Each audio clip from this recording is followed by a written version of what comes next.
Hello, this is Mike Corrali with the Introduction to International Relations class online. Welcome. In today's lecture, we rely on Chapter 6 in our textbook, Essentials of International Relations, the 8th edition, by Karen Minkst.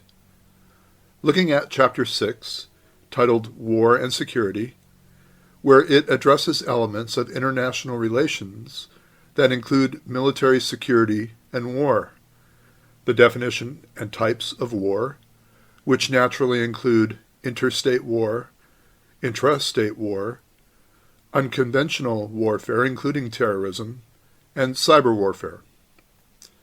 Naturally, our book looks at war through both international relations theory and its perspectives as outlined in Chapter 3, and our lecture of that name, Realism, Liberalism, and Constructivist Interpretations of the Causes of War.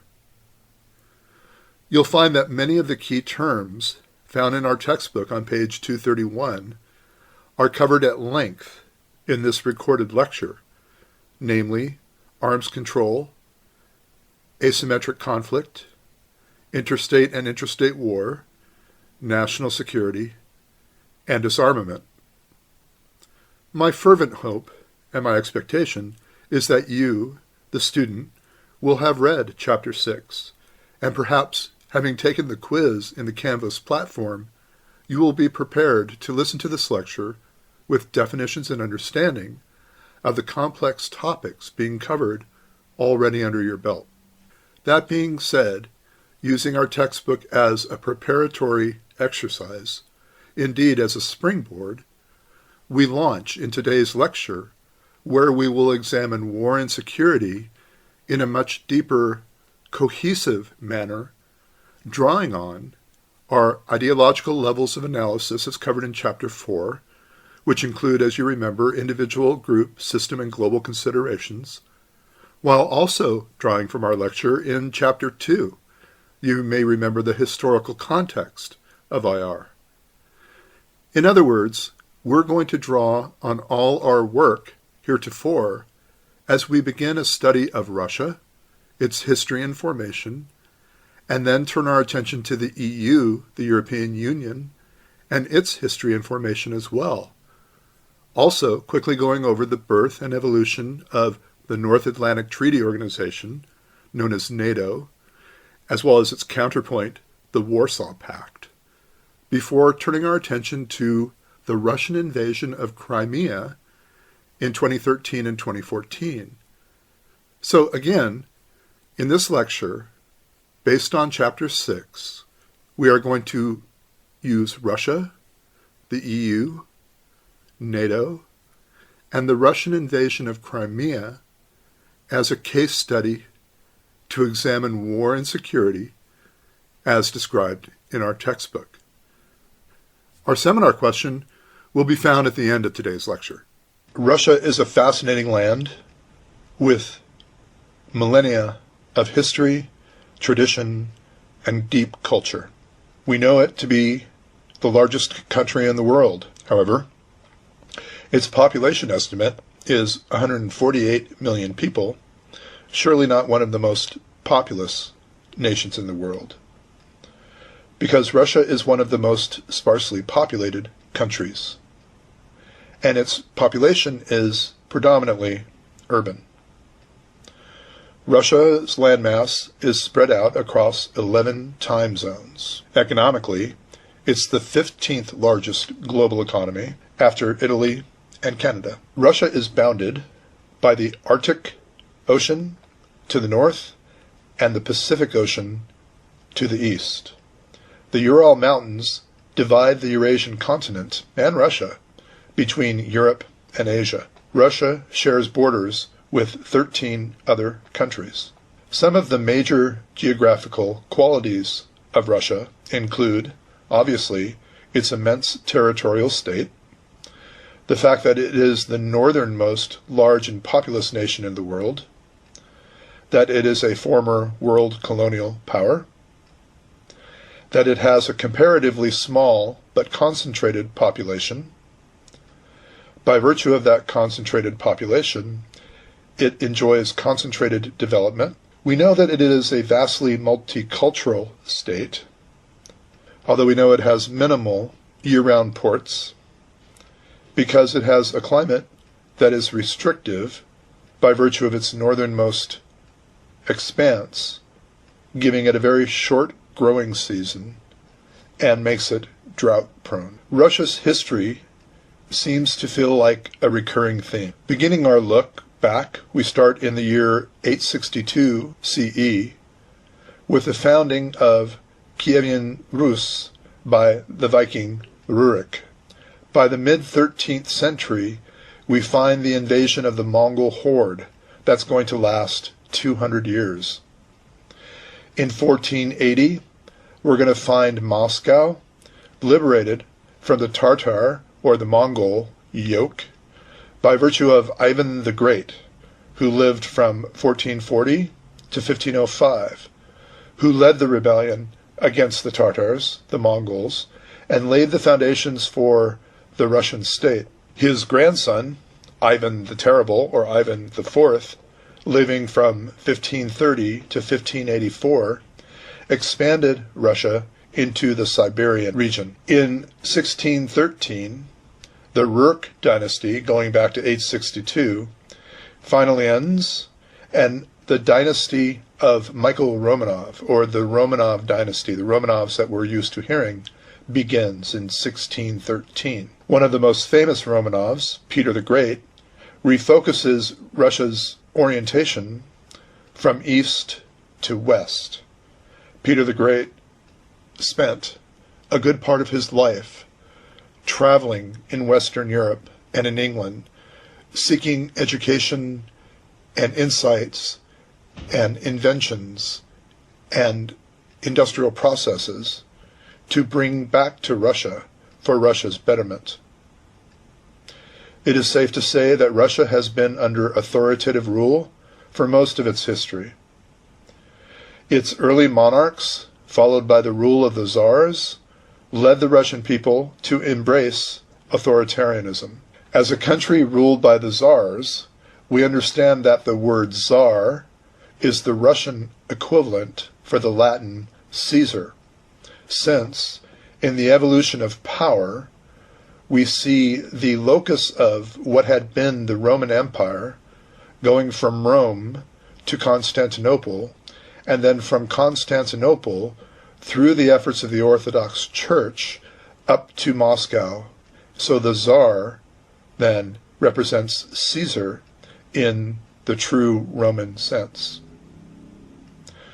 Russia enjoyed some degree of stability under the Tsars, although a new leader always meant a new regime, and a new regime usually meant some kind of upheaval and some kind of reinterpretation. The Russian feudal hierarchy was very strong, and this feudal hierarchy is going to be echoed in today's Russia through its oligarchy. We will talk about that as we progress. Looking again at the historical perspective, we know of Napoleon's invasion of Russia in the early 1800s led to a disastrous defeat. The Russians wouldn't fight, they just dug in, and the French supply lines found themselves too long and the Russian winter too cold to be borne. And so the Russian army blocked the French army's retreat as it was trying to get out of this hell that it had created for itself. And we know that 650,000 French army forces went into Russia, but only 40,000 made it out, and only 10,000 made it home. Russia also participated in the Russo-Japanese War of 1904 to 1905. Russia had expanded its borders east to the Pacific, to a port known as Vladivostok, while Japan was also expanding west toward Russia. A war ensued, wherein Russia was defeated, a brokered peace being hammered out by Theodore Roosevelt, for which he won the Nobel Peace Prize. However, it left the Russian people demoralized, hungry, and much poorer. In a system of entangling alliances and balance of power, World War I in 1914 drug Russia, unwillingly, into defense of its allies. However, the Russian working class was tired of war and was not prepared for war on this scale, but could not avoid those entangling alliances. The Russian Revolution of 1917 brought Russia a close to the war. The Tsarist alliances that had created the situation wherein Russia participated in World War I were negated when Tsar Nicholas II and his family were executed. And so we begin to build the foundation for the future. And when the Tsarist regime finally fell, it gave way to those we know as Lenin and the Marxists. This philosophy, this Leninist Marxist philosophy, took hold easily with the repressed working classes of Russia. The people responded well to a strong leader, and Vladimir Lenin, who lived from 1870 to 1924, was that leader. Drawing from the book The Rise and Fall of the Soviet Empire by Brian Crozier, we know that, having seized power in Petrograd in November of 1917, Lenin launched what would become the greatest imperial expansion in world history.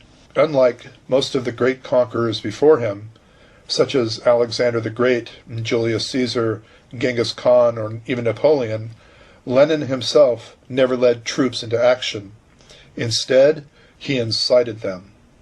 The instruments with which he created his imperial legacy were, first, his own ideology, and second, the Comintern.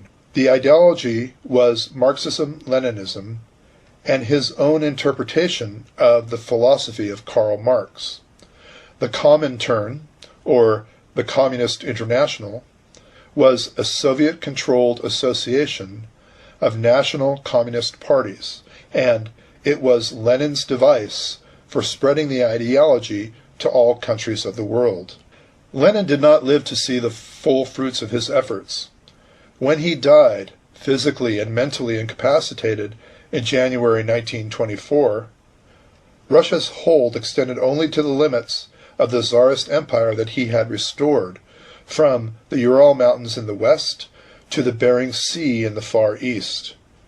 It was left to his successors, Joseph Stalin, Nikita Khrushchev, and Leonid Brezhnev, to impose Moscow-controlled regimes, first upon neighboring countries, and later to the far reaches of the globe. Lenin himself, as a man, is a fascinating study. In the book The Life and Death of Lenin by Robert Payne, we find a specter haunts the world, which is the specter of Lenin. No man ever did more to change the face of Russia or the world. More than anyone else, more than Alexander the Great or Tamerlane or Napoleon, he changed the course of the world's history. What is now known as communism was his invention, the child of his resourceful brain, shaped during long years of exile. His fanatical will was like a lever which attempted to throw the whole globe into an orbit more to his liking. And because he pressed so hard on the lever, the earth still shudders. To understand communism, it's necessary to confront the man who spun the theory and its attendant dogmas out of his own mind. There could have been no Russian Revolution without him. He called himself a Marxist, but in fact, he hammered and bent Marx to his own will, using Marx whenever it was necessary and jettisoning him whenever it served his purpose. He was closer to the medieval autocrats than he was to Marx. Because he reached a position of towering eminence in world history, it is inevitable that legends should grow about him. In its simplest form, the legend describes the son of a poor schoolmaster who proclaimed himself a revolutionary at a very early age and was thrown into jail and sentenced to the living death of hard labor in Siberia. Then he escaped from Russia and led the life of an impoverished exile in Europe until 1917, when he returned to Petrograd and led the workers in an armed uprising against the Tsar. Thereafter, Arguably living calmly and modestly, a detached scholar with no vices, he ruled over Russia as the acknowledged dictator until his death of a cerebral hemorrhage in 1924. He was the epitome of the Russian genius, a man of pure Russian ancestry with gifts which were typically Russian. As we shall see, as it is often the case in political figures, the legend had no relation to the man. He was not the son of a poor schoolmaster, but of the superintendent of education over an entire province, landowner, and hereditary nobleman who was addressed as Your Excellency. Arrested and sent to Siberia, Lenin lived there comfortably, quietly, in the seclusion necessary for his work. He was never physically assaulted, and he was permitted to carry a gun. In Europe, too, he lived comfortably in middle-class comfort. At least 3 immense fortunes passed at various times through his hands. Like other men, he had mistresses, and he was not always the detached scholar. When he returned to Petrograd, he conquered the city with the help of Trotsky and the armed forces, the sailors of the Baltic Fleet, and the local garrisons. The Tsar had been dethroned long before. There was no drop of Russian blood in him, and he died of poison administered at the orders of Stalin. With Stalin in power, the Second World War was a lightning rod for Russian nationalism. The Second World War instilled a sense of pride that persists even in today's Duma. It solidified the power of the communist government and consolidated the Soviet Union, bringing us to our examination of Lenin's successor, the infamous Joseph Stalin, who lived from 1878 to 1953. In the book The Last Lion, Defender of the Realm, by William Manchester and Paul Reed, we hear of Churchill's thoughts on Stalin, where they write, "In early February, while Churchill took his ease under the sun, Stalin addressed his party congress and, as recollected by Under-Secretary of State Dean Acheson, with brutal clarity outlined the Soviet Union's post-war policy. Russia would rearm, Stalin declared, at the expense of producing consumer goods because capitalist imperialist monopolies guaranteed that no peaceful international order was possible." George Kennan, a wonderful Russian scholar, then chargé d'affaires in Moscow, wrote an 8,000-word policy paper for the Truman administration that later became known as the Long Telegram. In it, Kennan predicted that Stalin's neurotic view of world affairs and a tyrant's fear of political insecurity would result in a Soviet foreign policy that would use every means possible to infiltrate, divide, and weaken the West. And so with the close of World War II, we find the rise of the Cold War. The Cold War between the nations of the East, Russia, and its communist satellite nations, and the West, including Western Europe, devoid of East Germany, and the United States. But what were the causes of the Cold War? Well, we bear to mind the acronym BARE, B-A-R-E, to help us remember. Beliefs, aims, resentment, and events. The causes of the Cold War first, then, were beliefs. Inherently, communism, as we described, versus capitalist democracy. Second, aims. Stalin wanted large reparations from Germany and a buffer zone of friendly states to protect Russia from future invasions. The United States and Great Britain wanted to protect democracy and help Germany recover from World War II.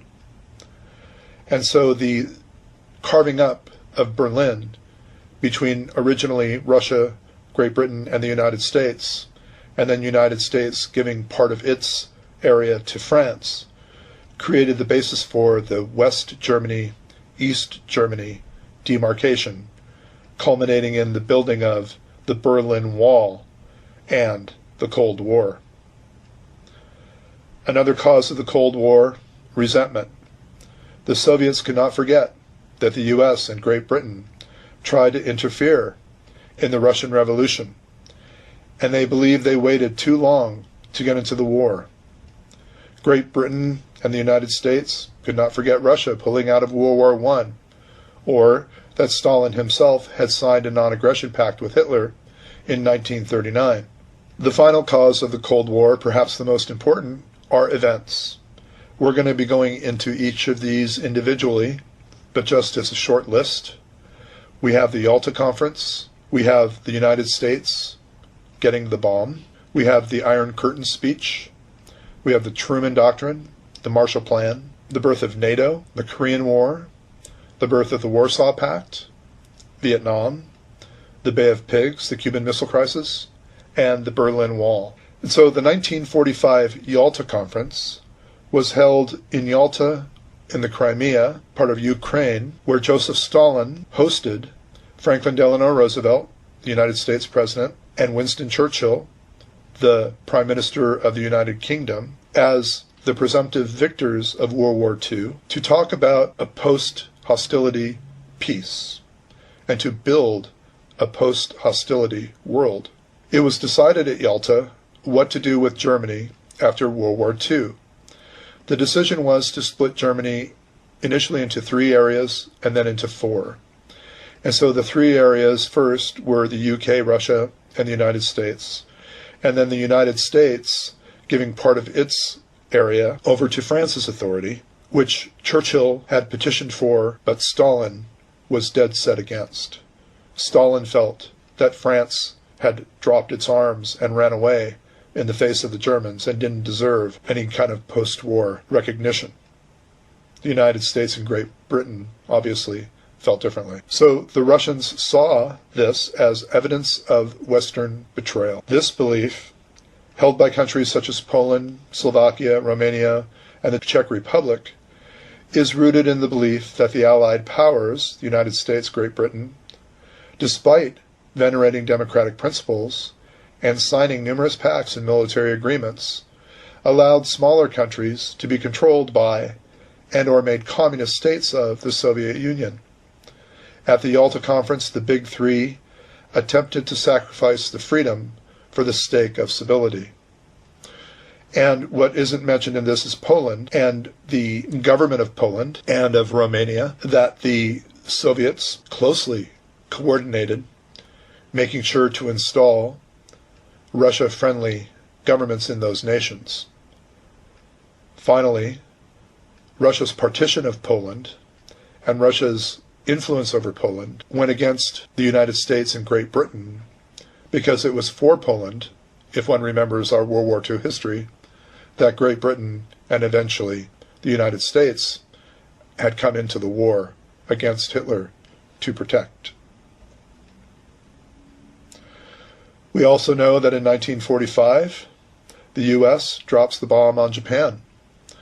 Russia had wanted to redirect its martial efforts into the Pacific in order then to claim victory along with the United States over Japan, thereby having influence over Japan's future. The United States drug its feet on including the Soviet participation in the war in the Pacific and ended the question in 1945 when they dropped the bombs on Hiroshima and Nagasaki. We know that 220,000 Japanese were killed in these 3 days. The bombs were a horrible new reality on the world stage. The Russians naturally worried that the next bomb to drop would be on them. Well, the Russians would develop the bomb themselves, no scant less than 4 years later, with a successful test of their own in August of 1949. Another event leading to the Cold War is a speech at a small college in Missouri where Winston Churchill tells Stalin, "We're watching you." President Truman was in attendance and further remarked that the U.S. had a duty then to spread democracy around the world. A short snip from Winston Churchill's 1946 Iron Curtain speech gives us a lot of information about Russia, the post-World War II Cold War era development. Churchill said, "Our American military colleagues, after having proclaimed their overall strategic concept and computed available resources, always proceed to the next step, namely, the method. Here again there is widespread agreement. A world organization has already been erected for the prime purpose of preventing war. The United Nations Organization, the successor of the League of Nations from World War I, with the decisive addition of the United States, who hadn't been active in the League of Nations, and all that means is already at work. We must make sure that its work is fruitful, that it is a reality and not a sham, that it is a force for action and not merely a frothing of words, that it is a simple, true temple of peace in which the shields of many nations can someday be hung up, and not merely a cockpit in the Tower of Babel. Before we cast away the solid assurances of national armaments for self-preservation, we must be certain that our temple is built, not upon shifting sands or quagmires, but upon the rock. Anyone can see with his eyes open that our path will be difficult and also long. But if we persevere together as we did in the 2 world wars, though not, alas, in the interval between them, I cannot doubt that we shall achieve our common purpose in this end." So now, says Churchill, I come to the second danger of those 2 marauders which threatens the cottage, the home, and the ordinary people, namely, tyranny. We cannot be blind to the fact that the liberties enjoyed by individual citizens throughout the British Empire are not valid in a considerable number of countries, some of which are very powerful. In these states, here he's talking about Russia, control is enforced upon the common people by various kinds of all-embracing police governments. The power of the state is exercised without restraint, either by dictators or by compact oligarchies operating through a privileged party and a political police. It is not our duty at this time, when difficulties are so numerous, to interfere forcibly in the internal affairs of countries which we have not conquered in war. But we must never cease to proclaim in fearless tones the great principles of freedom and the rights of man, which are the joint inheritance of the English-speaking world, which, through Magna Carta, the Bill of Rights, and habeas corpus, trial by jury, and the English common law, find their most famous expression in the American Declaration of Independence.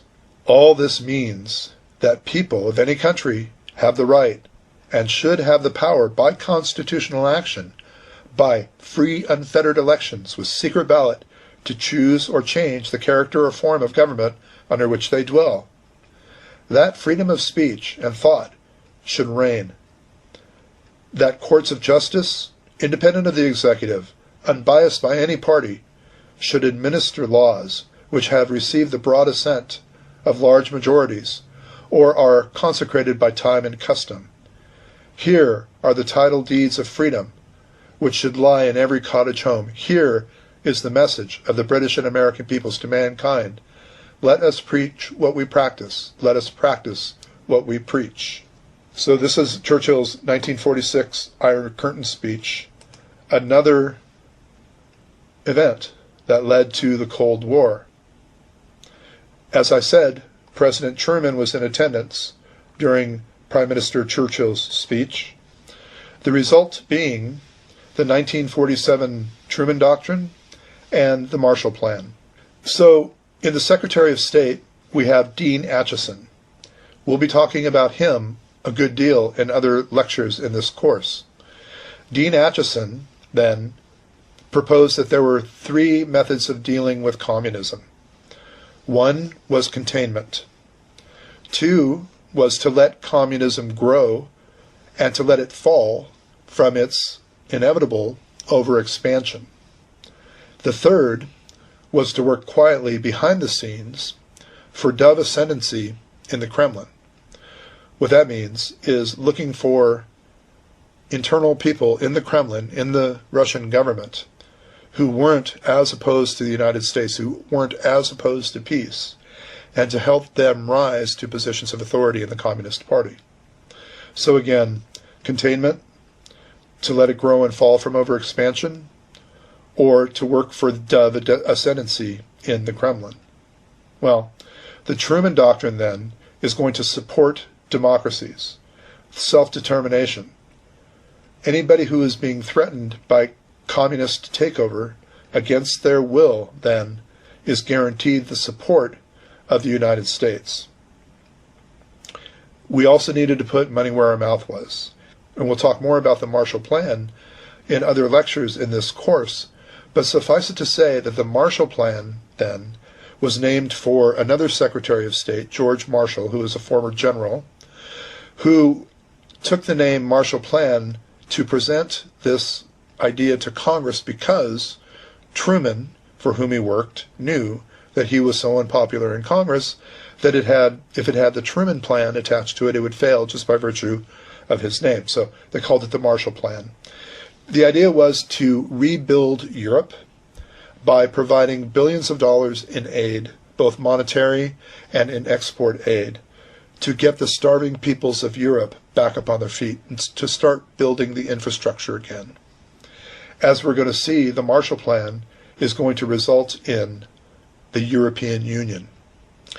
Another event was NATO, the North Atlantic Treaty Organization, a military alliance, where it was agreed that any attack on any NATO country would be treated as an attack on all NATO countries, especially the United States.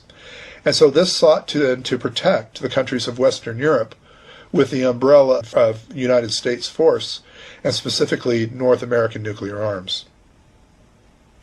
Well, unsurprisingly, the Soviet Union then, in response, formed what's known as the Warsaw Pact, named after the capital of Poland, Warsaw. In 1955, it was a countermove to NATO, where the Soviet Union sought to create buffer zone of Eastern European countries coming together as NATO had. It was then decided, too, that any attack on a Warsaw Pact country is an attack on Russia, and so Russia would retaliate along with her nuclear weapons. As we're going to see with the fall of the Berlin Wall and the fall of the Soviet Union, many of the communist countries, or the former communist satellite countries, were going to dissolve the Warsaw Pact in July of 1991.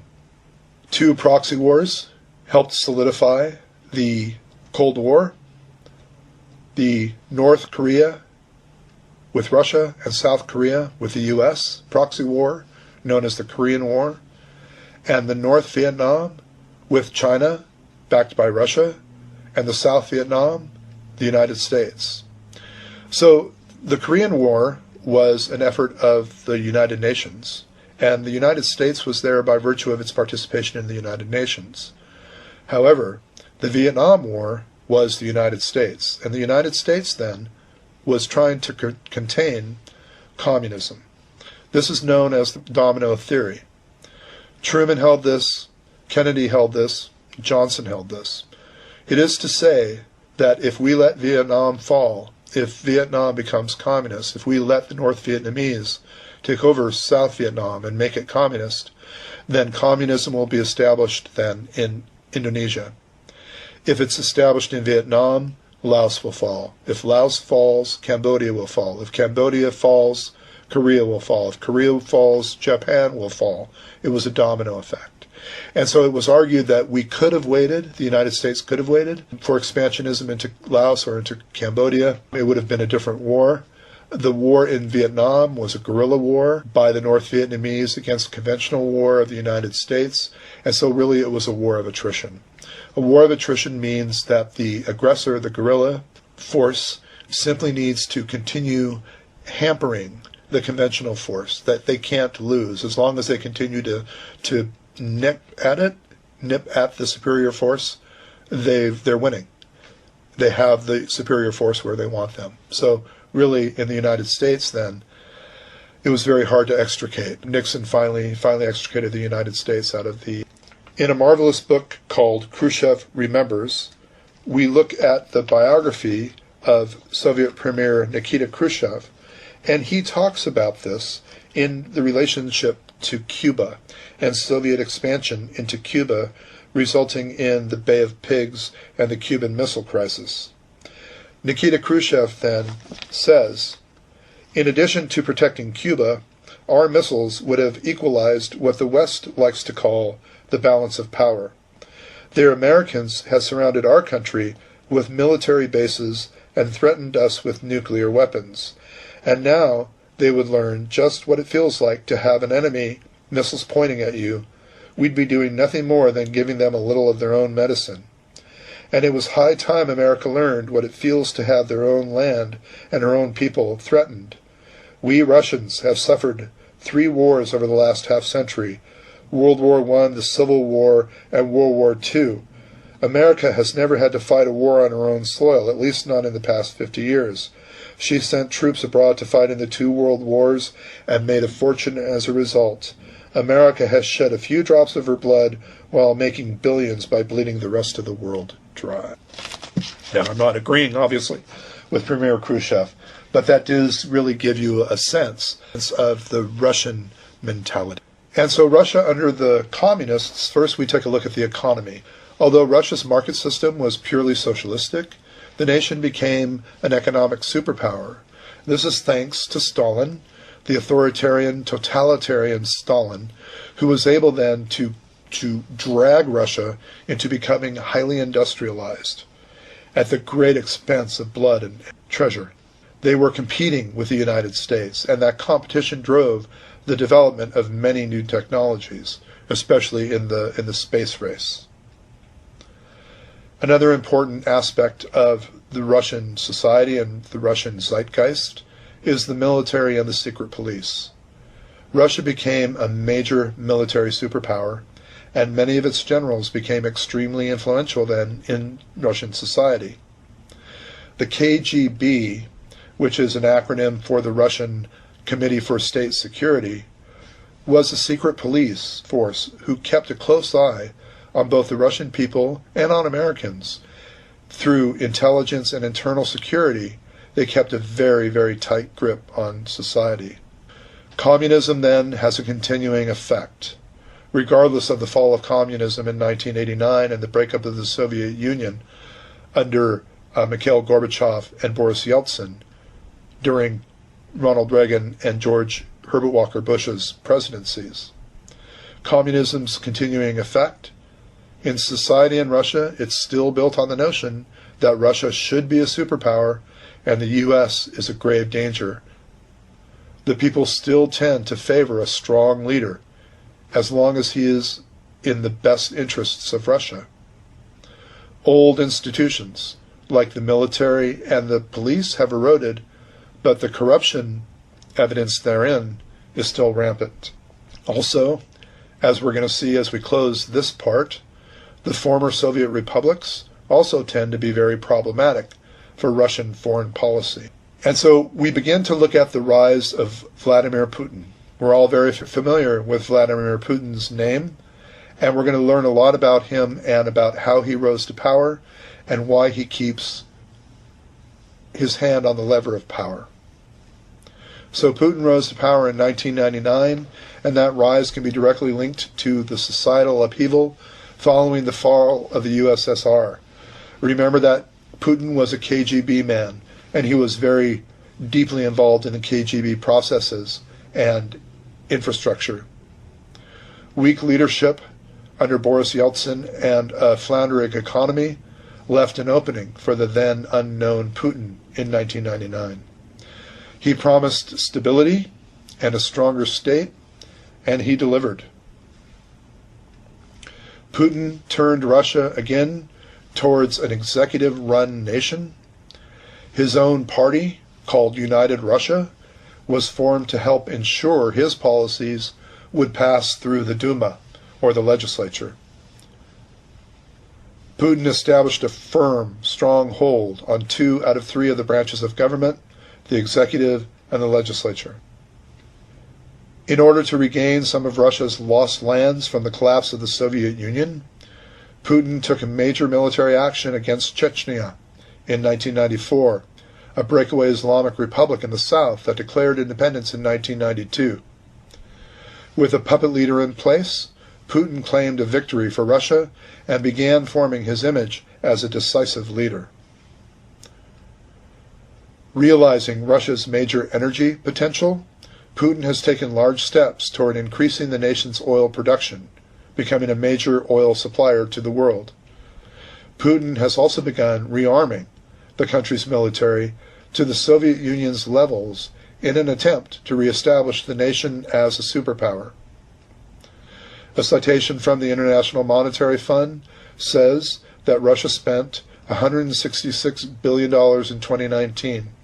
That is significant. It still is, however, 1/4 of the U.S.'s expenditures at $732 billion. Putin is well known for looking down on blocs of countries such as NATO. Much of Russia finds the organization to be either useless or a threat to the country's influence. As we look at blocs or coming together of disparate powers, then we can look to the European Union as a bloc that Putin would definitely have in his sights. As a UN Security Council member, Vladimir Putin has attempted to block many actions that he feels would limit Russian power or increase that of the U.S. The effects of Putin's rule are manifest. As a foreign power, Russia has become once more quite influential, particularly in China and in the Middle East. Due to its economic potential and its military might, Russia cannot be ignored. While the people have noticed limited freedoms, their standard of living is still better than before, and therefore general resistance to Putin's rule is unlikely. Sovereignty and authority in the Russian mind go hand in hand. The issue of who has the right to rule in Russia has a history of being questioned. Under the czars and the communists, strong authoritarian figures subjected the people to their will, yet differing factions continuously fought for control within the Communist Party. In today's society, it's no different. The oligarchs, people and government, all have differing opinions on the optimal use of power. With Russia, power is generally concentrated in the hands of whoever fights the hardest to gain it. Historically, the people have rarely fought for power, and therefore it is maintained by the government. The new Russian constitution, dating from December 25, 1993, maintained many of the same rules that existed under Soviet rule from 1936, suggesting that the Russian people perhaps are not fond of change.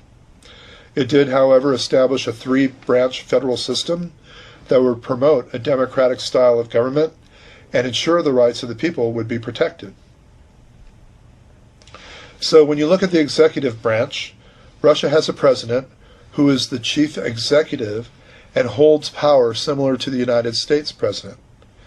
He shares power, to some degree, with a prime minister. The president is elected by the public and cannot serve more than 2 consecutive terms. Well, the Constitution has been changed, and Putin and Dmitry Medvedev, pictured here with President Putin, is prime minister, and they have switched roles back and forth. Where Medvedev has been president, Putin has been prime minister, still controlling the levers of power. And then Putin went back to being president to serve another consecutive 2-year terms. There is a legislature. It's called the Duma. Russia has a legislative body known as the Duma, and the majority party of the Duma selects the prime minister, who acts as the head of government. The prime minister, then, acting as head of government, is beholden to the Duma, who selects him. However, the Duma is in the hands of the party. We remember that President Putin controls the party called United Russia, and so United Russia controls the Duma. Putin controls United Russia. Putin controls the Duma controls the Prime Minister, Putin controls the Prime Minister. Ostensibly, elections are held and representatives are elected by the people, but again, this party then is supreme. The judiciary, similar to the United States, Russia also has a federal court system, but it's much weaker.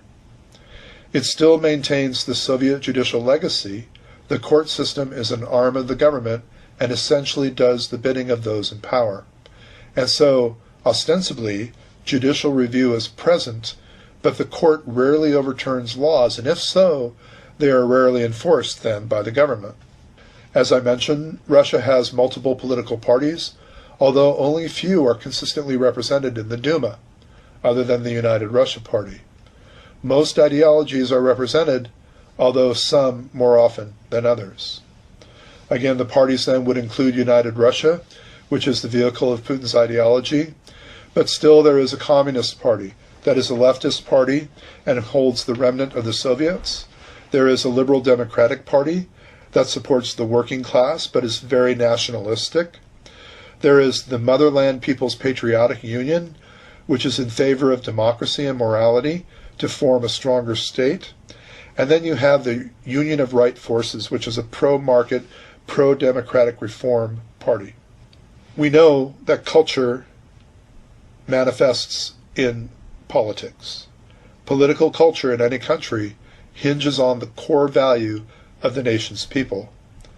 As a whole, citizens in Russia tend to support a strong leader, which is a remnant of the Soviet-style governance, which was a remnant of the Tsarist governance that stretched back, as we suggested, to 832.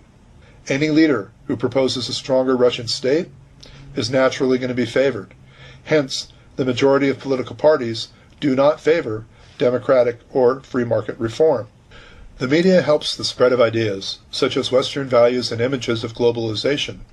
In this sense, the media can be a tool of democracy. Unfortunately for Russia, major steps have been taken to limit the press. It is essentially an arm of government. Any media outlet that defies the ruling class is generally stifled or destroyed entirely. Russian government, to a large degree, is based on reactions to the varying interest groups.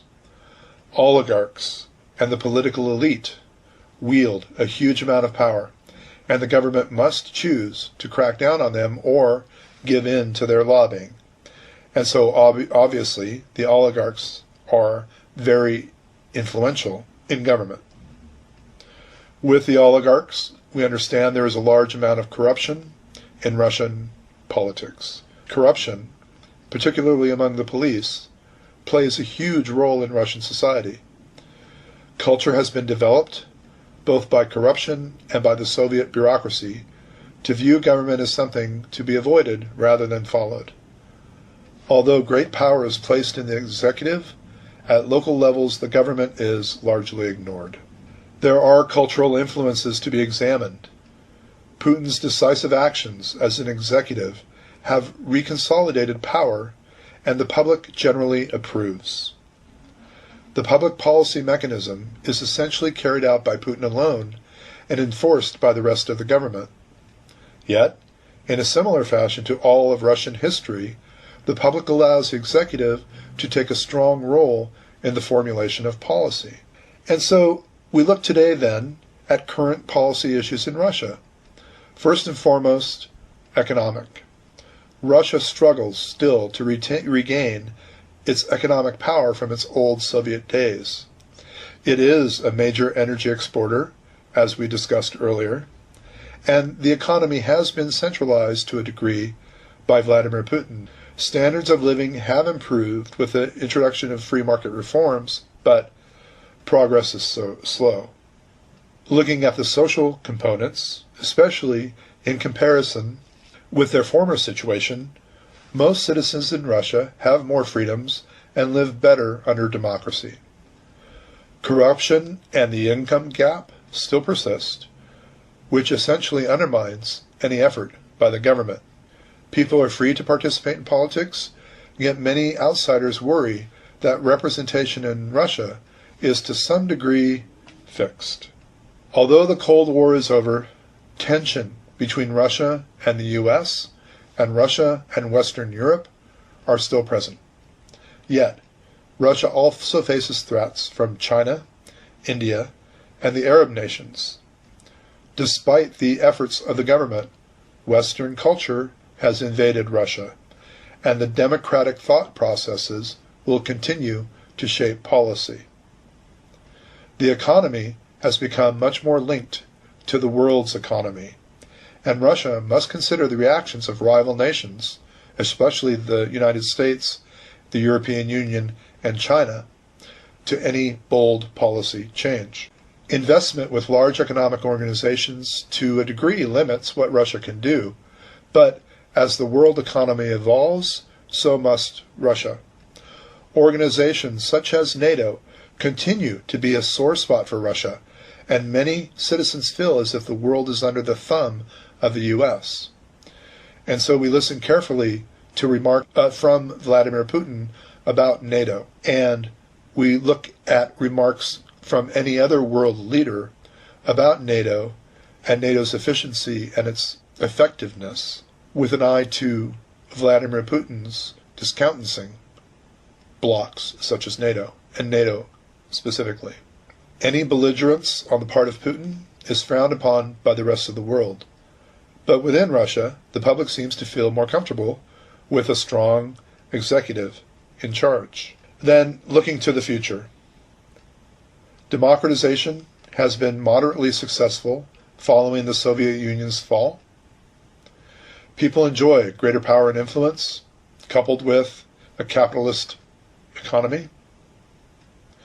Unfortunately, they have not demanded the necessary change for Russia to become a true democracy, and their overall change has only been a partial transition from authoritarianism. As part of our case study of Russia, and especially in its relation to the United States, the European Union, one must look at Russia's annexation of the Crimea in 2014, where Russia invaded, took over, and established the Republic of Crimea and the federal city of Sevastopol, and performed this through an information campaign and military intervention. In order to do this, I turned to an expert in the field, Stephen Pfeiffer, who wrote a marvelous piece titled Crimea, 6 years after illegal annexation. Pfeiffer argues that 6 years after Russia illegally annexed Crimea, Ukraine lacks the leverage to restore sovereignty over the region, but the West should not accept it, since doing so would only encourage Russia to believe it can get away with annexing territory from other countries. This March 18th, then, of 2020, marks the 6th anniversary of Russia's illegal annexation.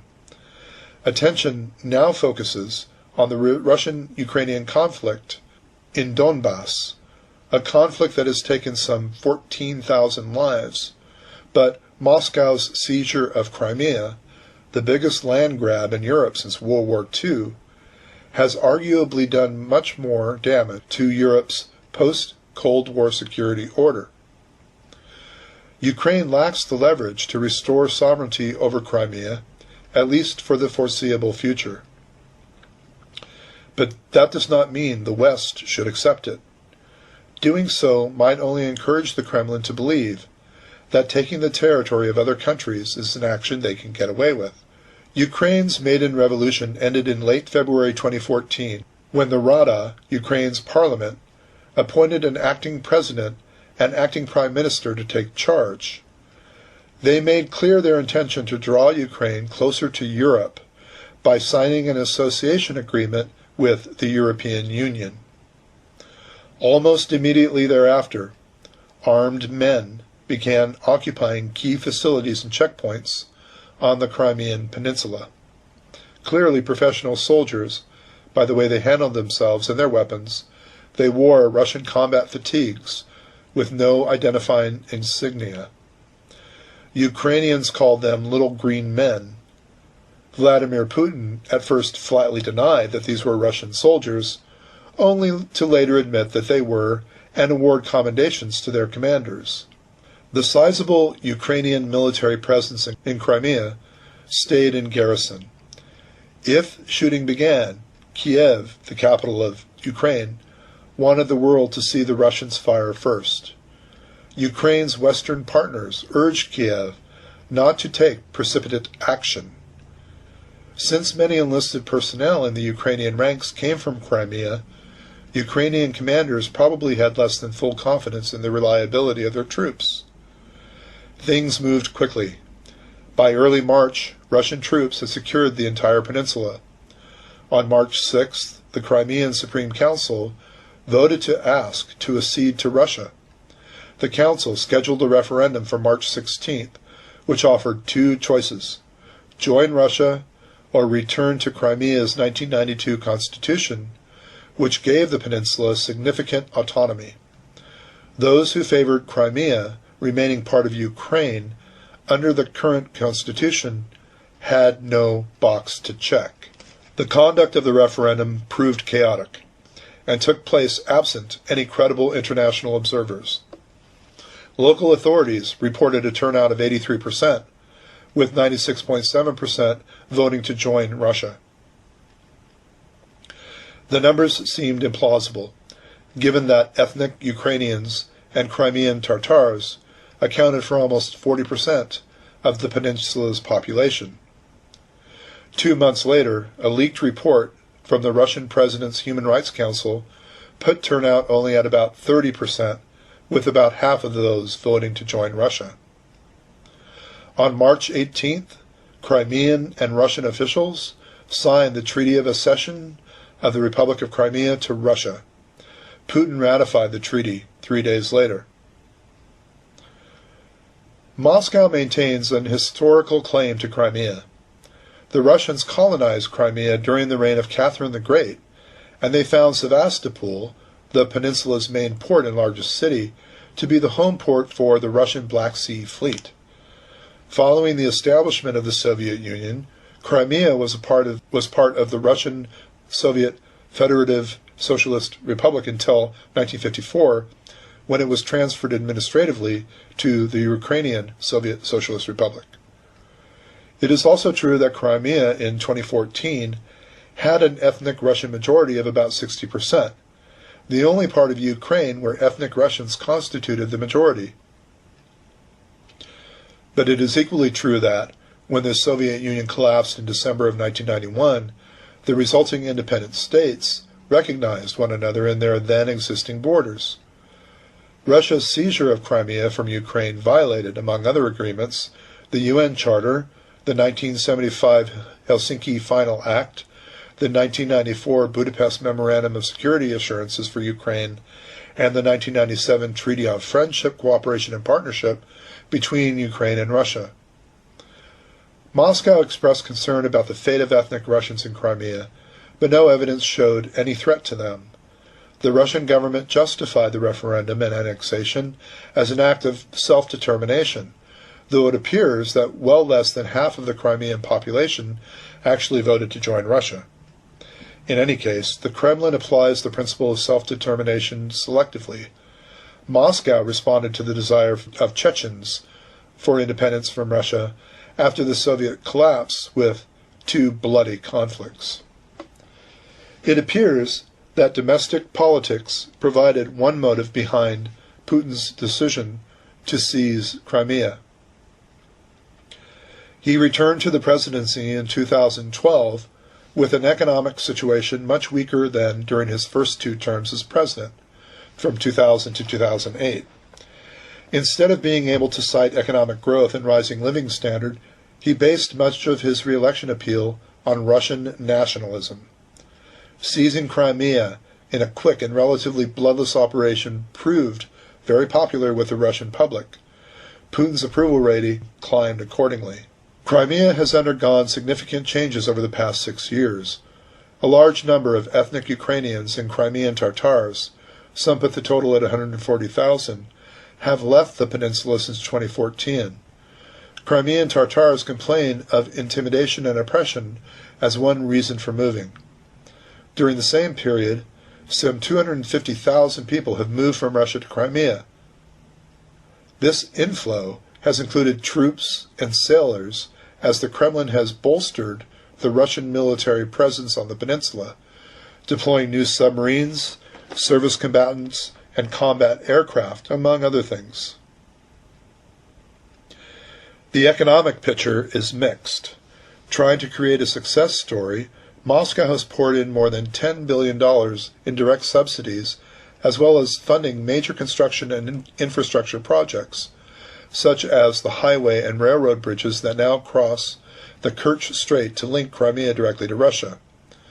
On the other hand, small business has suffered, particularly with the decline in tourism, which once accounted for about a quarter of the Crimean economy. Crimea also remains subject to a variety of Western economic and other sanctions. It is probably fair to say that the reality of the economic situation today falls short of what many in Crimea expected or hoped for with Russia's annexation. The ongoing Russian-Ukrainian conflict has pushed Crimea to the back pages, with Kiev understandably focusing on trying to end the fighting, which claims the lives of Ukrainian soldiers on an almost weekly basis. Still, while Donbass has meant far more dead than Crimea, Crimea's seizure arguably has done as much, if not more, damage to the European security order. A key promise of the 1975 Helsinki Final Act and subsequent documents was that state borders should be inviolable and not changed by force. Russia's actions in 2014 shredded that principle. That has caused unease among Russia's other neighbors. The Ukrainian government maintains that it will get Crimea back. Analytically, it's difficult to see how Kiev can muster the political, diplomatic, economic, and military leverage needed to do so. Perhaps the one possibility would be if Ukraine were to achieve dramatic success in growing its economy, both in absolute terms and relative to the Russian economy, to the point where Crimeans calculated that their living standards would be better off as part of Ukraine. Moscow would likely fiercely resist that. Just ask the Chechens, and in any case, Ukraine's economy has a long way to go. Even if Crimea's return appears implausible in the near term, the United States and the European Union should continue to support Kiev's position, maintain Crimea-related sanctions on Russia, and hold to the policy of non-recognition of Crimea's annexation.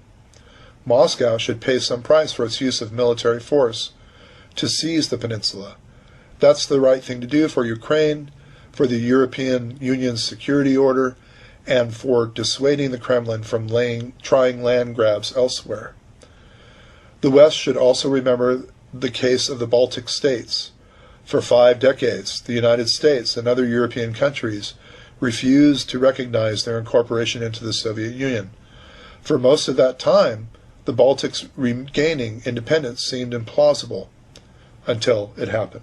And so, if we're looking at Russia through an information campaign and through military action, seizing the Crimean Peninsula from the Ukraine, we ask, what were the international security responses? Especially if the Ukraine had been in negotiation with the European Union to begin accession talks. In other words, to allow the Ukraine to join the European Union, a bloc. Here we have the international security responses. The United Nations expressed concern. You can almost see the raised eyebrow. The United States imposed sanctions, but we know that Russia retaliated with their own. China supported Russia. NATO had a meeting. The G8 disinvited participation of Russia. We remember that President Trump wants desperately to invite Vladimir Putin to the next G7 summit, and was poised to before COVID sidelined the G7 summit. By inviting Putin to the G7, then, Trump would effectively be creating the G8, or reversing the G8's decision to disinvite Russia because of their actions in Crimea. The IMF maintained financial support of Ukraine's reforms. They stayed steadfast. And the European Union imposed sanctions, but as with the United States, Russia then retaliated with their own. And so this brings us to the end of examining Russia as a political entity rising from its vast millennial-long history, its authoritarian nature, its communist era, and its re-entry into the world stage following the Cold War. We want to look at the flip side, and we want to examine the European Union. As I suggest, the European Union is covered in your book. And so then, turning to the European Union, we are also going to be introducing NATO, the North Atlantic Treaty Organization, that will also have an impact in the relationship between the European Union and Russia. And so we turn to the European Union. I think perhaps the best introduction to the European Union can be heard in a speech given by Winston Churchill on March 2nd, 1946, at Westminster College in Fulton, Missouri. The speech is called The Sinews of Peace. It's also called the Iron Curtain speech because it's in this talk that Churchill first introduces the concept of an iron curtain falling between Eastern Europe and Western Europe, i.e., the birth and the advance of the Soviet Union. About halfway through his remarks, Churchill says, "The safety of the world requires a new unity in Europe, from which no nation should be permanently outcast. It is from the quarrels of the strong parent races in Europe that the world wars we have witnessed, or which occurred in former times, have sprung. Twice in our lifetime we have seen the United States, against their wishes and their traditions, against arguments, the force of which it is impossible not to comprehend, drawn by irresistible forces into these wars, in time to secure the victory of the good cause, but only after frightful slaughter and devastation had occurred. Twice the United States has had to send several millions of its young men across the Atlantic to find the war. But now war can find any nation, wherever it may dwell, between dusk and dawn. Surely we should work with conscious purpose for a grand pacification of Europe, within the structure of the United Nations and in accordance with its charter. That, I feel, is open cause of policy of very great importance." So although Churchill is talking about the United Nations' role in developing a peaceful future for the world, he's also talking about a strong, united Europe, of which no nation would be cast out. And so in this speech, then, since President Truman was in attendance, is going to result in, effectively, the Truman Doctrine, that is containment of communism, the birth of the Marshall Plan, which is an economic program to help rebuild Europe. And from this speech, and from the Truman Doctrine, and from the Marshall Plan, are going to rise the Maastricht Treaty, or the birth of the European Union. The European Union is really just a family of democratic European countries.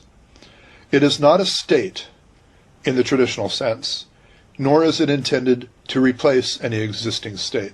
The member states collectively set up common institutions, delegate some of their sovereignty to the European Union, and allow some decisions to be made at the European level. That being said, it's more than a simple economic organization or a trading bloc, a la NAFTA, the North American Free Trade Association, or the AEC, the African Economic Community, or even ASEAN, the Association of Southeast Asian Nations. There are three pillars or spheres of activities that we find in the European Union. First and foremost, trade and economic matters. remembering that the European Union collectively makes up about 20% of the global economic activity. The European Union also conducts justice and home affairs, home policies, and for foreign and security policy. The most controversial aspect of the European Union today is talking about foreign affairs, foreign relations, and security policy. So the outline for this discussion of the European Union asks, how and why did the European Union emerge? What are its main decision-making bodies? And what has been the progress of European integration? Suggesting that we discuss the bursts of growth, the broadening of the EU, adding new members, the deepening of the EU, i.e. adding new powers, the elements of stagnation, doubt, and criticisms, and some of the challenges facing the European Union. We're going to suggest 3 challenges, but the first and foremost is, how does one exit the Union gracefully, as the United Kingdom did on January 1st, 2020, otherwise known popularly as Brexit. In this segment, we are going to be citing significant authorities on the birth and rise and foundation of the European Union. I think it's important to cite these authorities to give our assertions credit and authority. So the first authority that I want to invoke as we look at the birth of the European Union, otherwise known as Europe Day in 1950, I turn to Henry Kissinger, a statesman and a diplomat, Secretary of State under President Richard Nixon, and a continuing contributor to the discussion of international relations, international political economy, comparative government, and diplomacy generally. In fact, the following citation is drawn from Henry Kissinger's book, Diplomacy, on page 452, where he says, when, on March 12, 1947, Truman announced the doctrine that would later be named after him, he dropped the strategic aspect of Secretary of State Acheson's analysis and spoke in traditional Wilsonian terms of the struggle between 2 ways of life. Wilsonian terms refers to President Woodrow Wilson and his efforts at creating an international community vis-a-vis his 14 points at the Treaty of Versailles and the ensuing League of Nations, the forerunner to the United Nations. One way of life is based upon the will of the majority and is distinguished by free institutions, representative government, free elections, guarantees of individual liberty, freedom of speech and religion, and freedom from political oppression. The second way of life is based upon the will of a minority, forcibly imposed upon the majority. It relies upon terror and oppression, a controlled press and radio, fixed elections, and the suppression of personal freedoms. Moreover, in defending independent countries, the United States was acting on behalf of democracy and the world community, even though a Soviet vote would prevent formal endorsement by the United Nations. In helping free and independent nations to maintain their freedom, the United States will be giving effect to the principal charters of the United Nations. Had Soviet leaders been more aware of American history, they would have understood the ominous nature of what the president was saying. The Truman Doctrine marked a watershed because, once again, America had thrown down the gauntlet. The kind of realpolitik Stalin understood best would be forever at an end, and bargaining over reciprocal concessions would be out of the question. Henceforth, the conflict could only be settled by a change in Soviet purposes or by collapse of the Soviet system itself. Truman had proclaimed his doctrine as the policy of the United States to support free peoples who are resisting attempted subjugation by armed minorities or by outside pressures. Inevitably, Criticism of the objective of defending democracy appeared at both ends of the intellectual spectrum. Some protested that America was defending countries which, however important, were morally unworthy. Others objected that America was committing itself to the defense of societies which, whether free or not, were not vital to American security. It was an ambiguity which refused to go away, generating debates about American purposes in nearly every crisis that have not ended to this day. Ever since, American foreign policy has been obliged to navigate between those who assail it for being amoral and those who criticize it for going beyond the national interest through crusading moralism. Once the challenge had been defined as the very future of democracy, America could not wait until a civil war had actually occurred, as it had in Greece. It was in the national character to attempt the cure. On June 5th, less than 3 months after the announcement of the Truman Doctrine, Secretary George Marshall, in a commencement address at Harvard, did just that when he committed America to the task of eradicating the social and economic conditions that tempted aggression. America would aid European recovery, announced Marshall, to avoid political disturbances and desperation, to restore the world economy, and to nurture free institutions. Therefore, any government that is willing to assist in the task of recovery will find full cooperation, I am sure, on the part of the United States government. In other words, participation in the Marshall Plan was open even to governments in the Soviet orbit, a hint taken up in Warsaw and Prague, and just as quickly squelched by Stalin.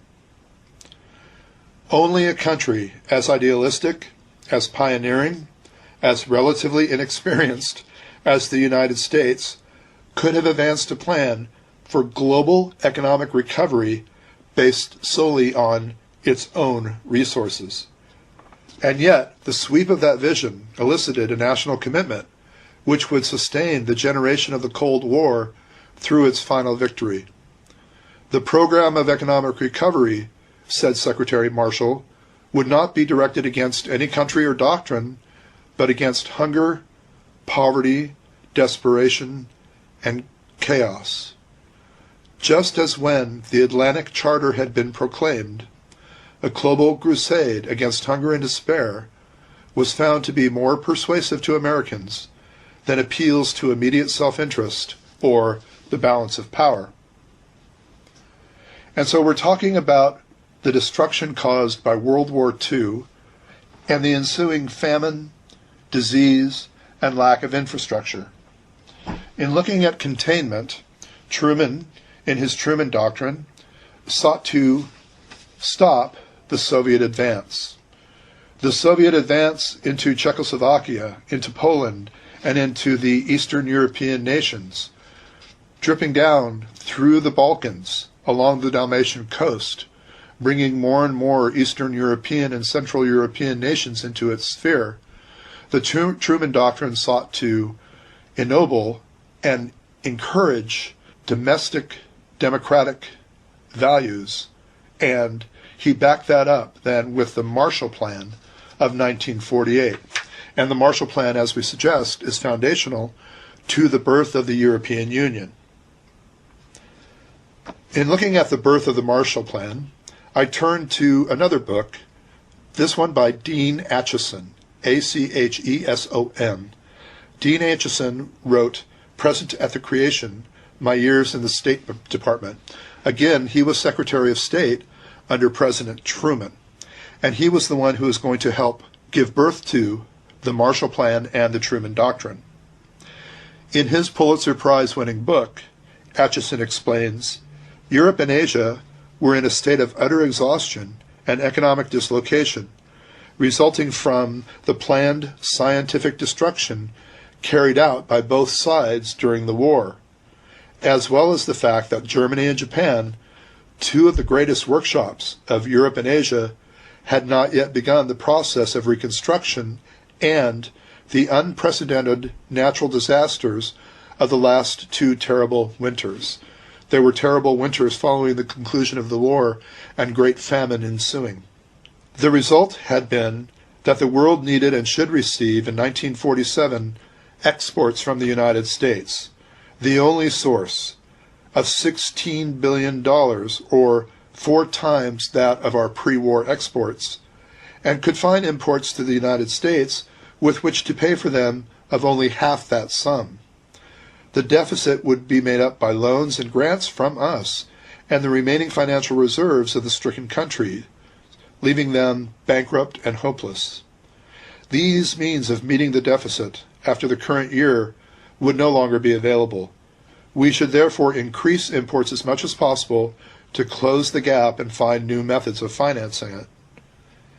In thinking about how to go about this, the speech continued, we must be acutely conscious of other facts of life. We could not greatly increase exports, since goods were also urgently needed at home. Therefore, we must export selectively to areas of special concern to us and to our purposes. Our objective was not relief. This is the Marshall Plan. Our objective was not relief, but to revive agriculture, industry, and trade so that stricken countries might be self-supporting. The countries of our immediate concern were those of the free world. The free areas of Europe and Asia could not function vigorously and healthily unless Germany and Japan could play a strong, productive role. General Marshall had concluded after his weeks in Moscow that European recovery could not await compromise through exhaustion and must proceed without any kind of four-power agreement. Remember, the 4 powers subsequent to World War II are the United States, the Soviet Union, the United Kingdom, England, and France. The conclusion was inescapable. New financing was needed from Congress in the amounts and through methods beyond existing authorizations, and new powers used to allocate commodities as such services as shipping, which might be in short supply. Quote, not only do human beings and nations exist in narrow economic margins, but also human dignity, human freedom, and democratic institutions. It is one of the principal aims of our foreign policy today to use our economic and financial resources to widen these margins. It is necessary if we are to preserve our own freedoms and our own democratic institutions. It is necessary for our national security, and it is our duty and our privilege as human beings. And that was Dean Acheson, Secretary of State, the book titled President, the Creation, page 229. And so then, what is the Marshall Plan? The Marshall Plan was a U.S.-sponsored program implemented following World War II to aid European countries that had been destroyed as a result of the war. It was laid out by U.S. Secretary of State George Marshall during an address at Harvard University in 1947. The plan was authorized by Congress as the European Recovery Program, or the ERP. Again, the Marshall Plan is thus named for George Marshall, who had proposed it. The plan gave originally $13 billion in foreign aid to European countries that had been devastated physically and economically by World War II. By the time the plan ended in 1951, all the countries who received aid saw their economies grow to better than pre-war levels. And so the Marshall Plan gave more than $13 billion in aid to European nations, including its World War II enemies, Germany and Italy, and was crucial in revitalizing their post-war economies. The definition of the Marshall Plan lay in a really simple concept. The Secretary of State believed that the stability of European governments depended on the economic stability of the people. Europe needed to rebuild transportation hubs, roads, agriculture, factories, and cities that had suffered major losses during the war. The United States was the only major power that had not suffered damage during the war, so it made sense that America step in to help rebuild. So the U.S. proposed the Marshall Plan because it was the only country in the world that was able to do so. Marshall saw communism as a threat to European security and stability. The Soviet Union's sphere of influence increased during World War II, and tensions between Eastern and Western Europe intensified. The Soviet Union believed that the Marshall Plan was a way to meddle in the internal affairs of European countries. That belief prevented Soviet satellite countries such as Poland and Czechoslovakia from accepting assistance from the United States. It also caused, at least in part, the Soviet Union's economy to be significantly outpaced by those of Western Europe. So the $13 billion plan started with shipments of food and staples to European ports in the Netherlands and France. Another great biography is of David Bruce, who, a former ambassador to France, England, and Germany, actually the only person who has ever held all three positions, also served as the person on the ground to implement the Marshall Plan in France. Again, his name was David Bruce. He's a very interesting character. Tractors, turbines, lathes, and other industrial equipment, plus the fuel to power the machines, arrived soon thereafter. Between 1948 and 1951, as much as 3% of what Americans produced went to the recovery effort in Europe. Accounting for inflation, the $13 billion aid package would be worth more than $130 billion in today's currency.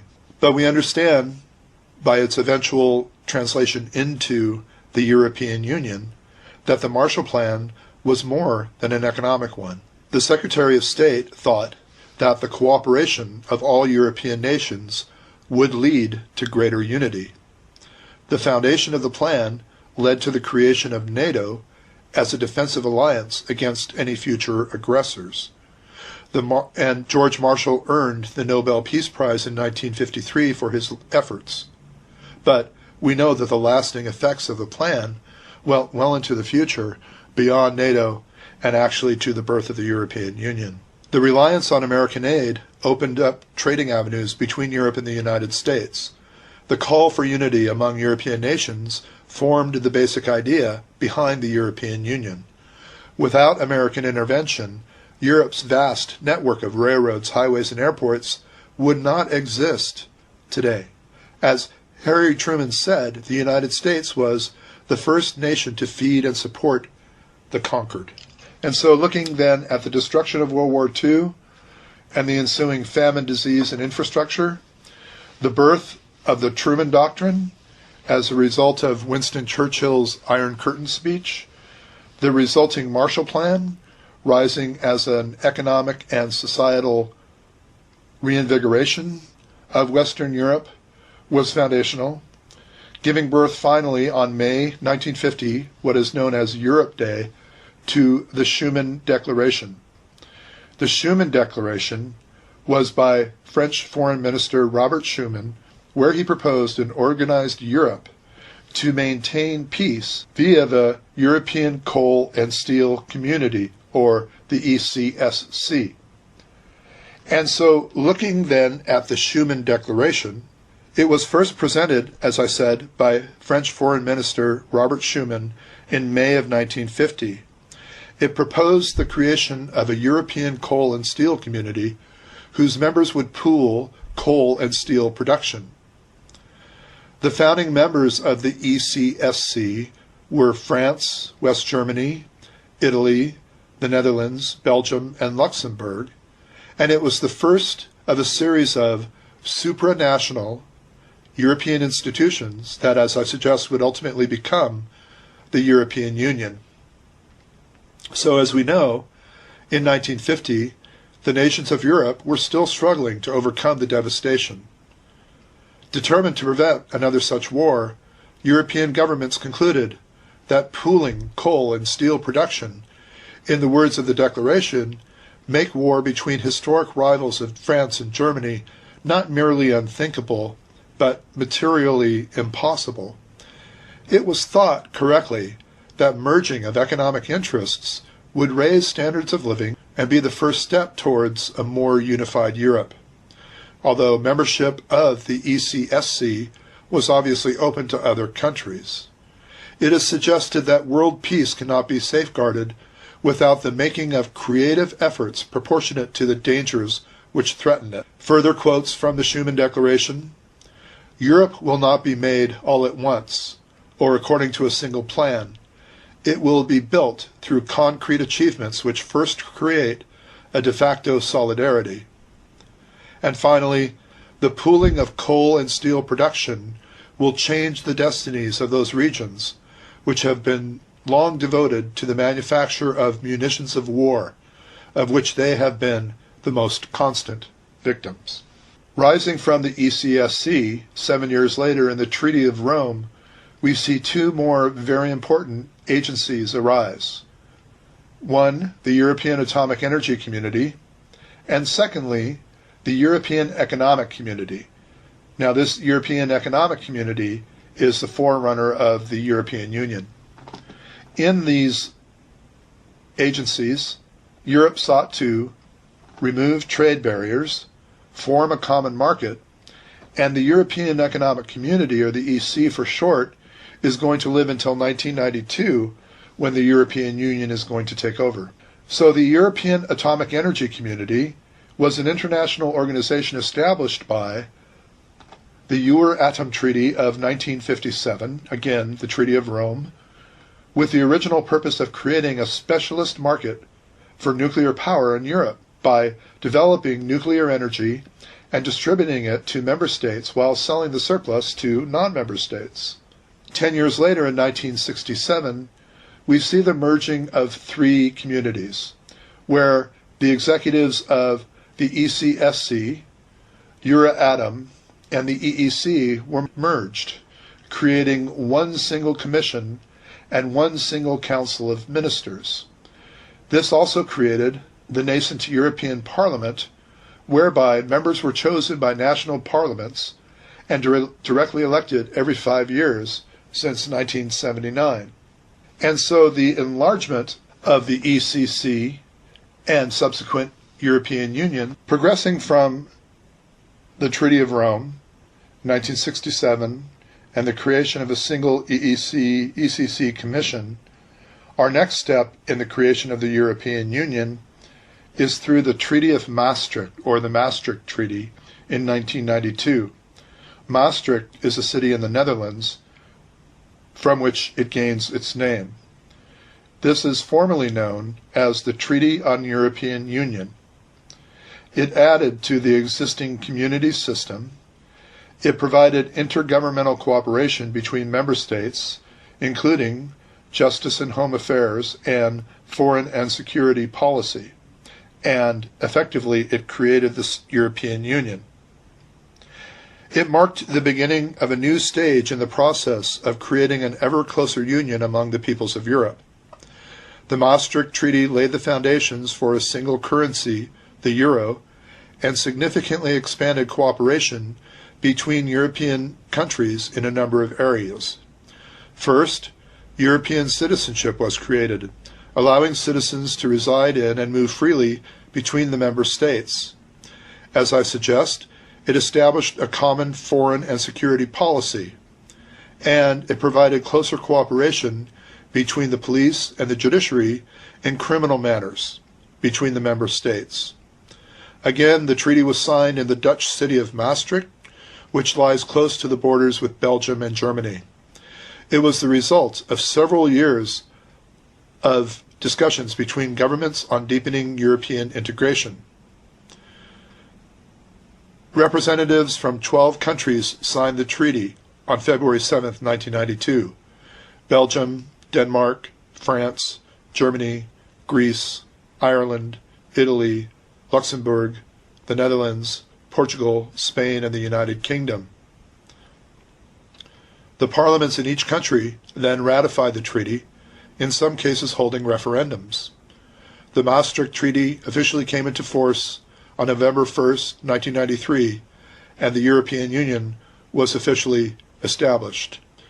Since then, a further 16 countries have joined the EU and adopted the rules set out in the Maastricht Treaty or in the treaties later following. Again, it laid out the foundations for the euro. It paved the way for the creation of that single European currency. It was the culmination of several decades of debate on increasing economic cooperation in Europe. The treaty also established the European Central Bank and the European System of Central Banks and describes their objectives. The main objective for the European Central Bank, the ECB, is to maintain price stability, i.e., to safeguard the value of the euro. The idea of a single currency for Europe was first proposed in early 1960s by the original European Commission. However, an unstable economic landscape in the 1970s meant that the project was fraught and halted. European leaders revived the idea of a single currency in 1986 and committed to a three-stage transition process in 1989. And so the Maastricht Treaty also established these stages. And so the stages are Stage 1 from 1990 to 1993, first the introduction of free movement of capital between member states. Stage 2 from 94 to 98, increased cooperation between national central banks and the increased alignment of member states' economic policies. And finally, Stage 3 from 1999 going on to today, the gradual introduction of the euro together with the implementation of a single monetary policy for which the ECB is responsible. The creation of a single monetary unit and collective banking was a giant leap forward for European integration. Since signing the Maastricht Treaty, European countries have grown closer together, while some policy areas, such as economic and fiscal policies, remain at the national level.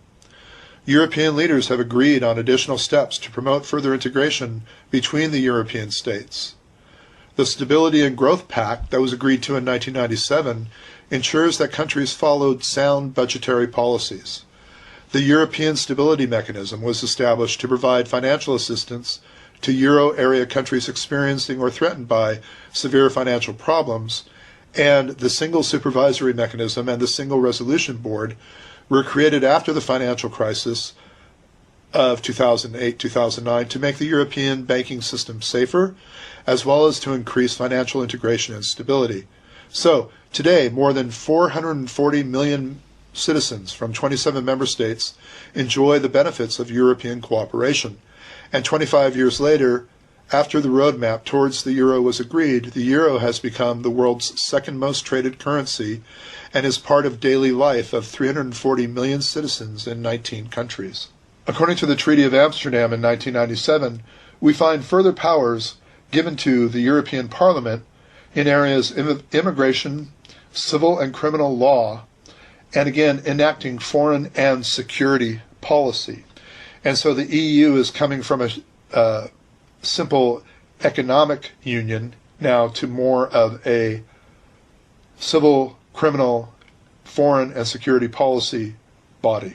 Looking at EU enlargement, there are three main criteria that countries have to meet before they are eligible to begin negotiations to join the EU, and these according to the Treaty of Amsterdam in 1997.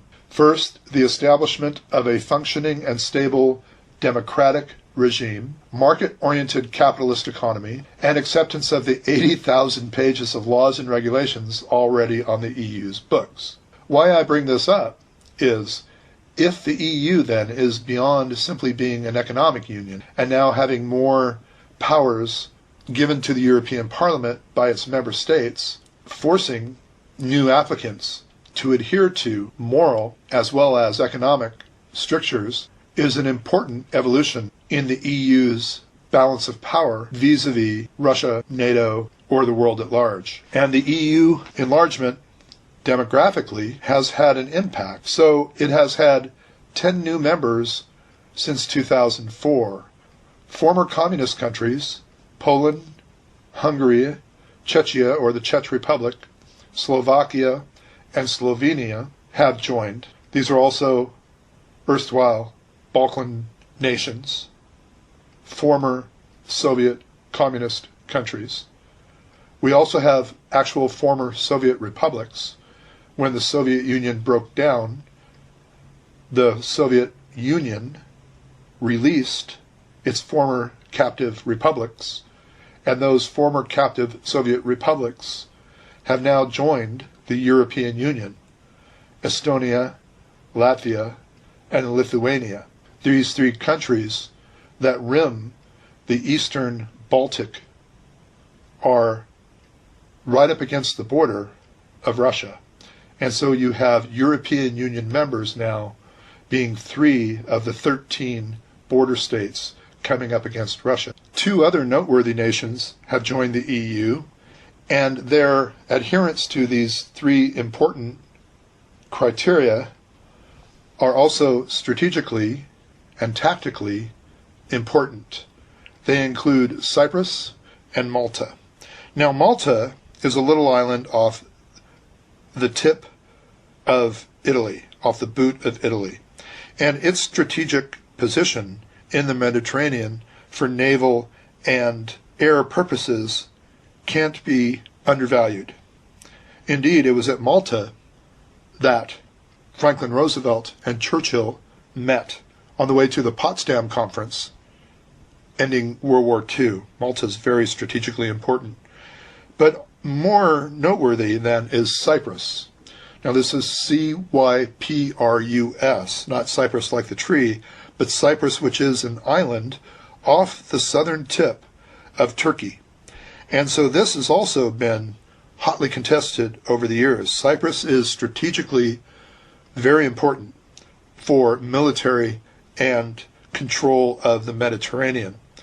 Its position just off the southern coast of Turkey and to the west of Syria and the north of Israel, as you would imagine, is tactically and strategically very important. So having Cyprus then being a member of the European Union, the importance therein can't be understated. Current European Union applicant countries include Turkey, North Macedonia, Montenegro, Albania, and Serbia.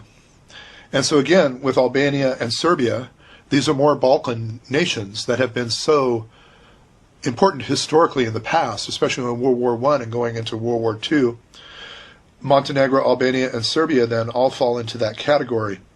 North Macedonia, which has only recently been recognized as a breakaway province of Greece, and Turkey, with Prime Minister Erdogan and his populist approach, are struggling in their application to the EU by virtue of the need to establish a functioning and stable democratic regime, a market-oriented capitalist economy, and acceptance of all the EU laws and regulations. So if Turkey is going to be a successful applicant, it needs to change its regime to reflect these moral and ethical strictures.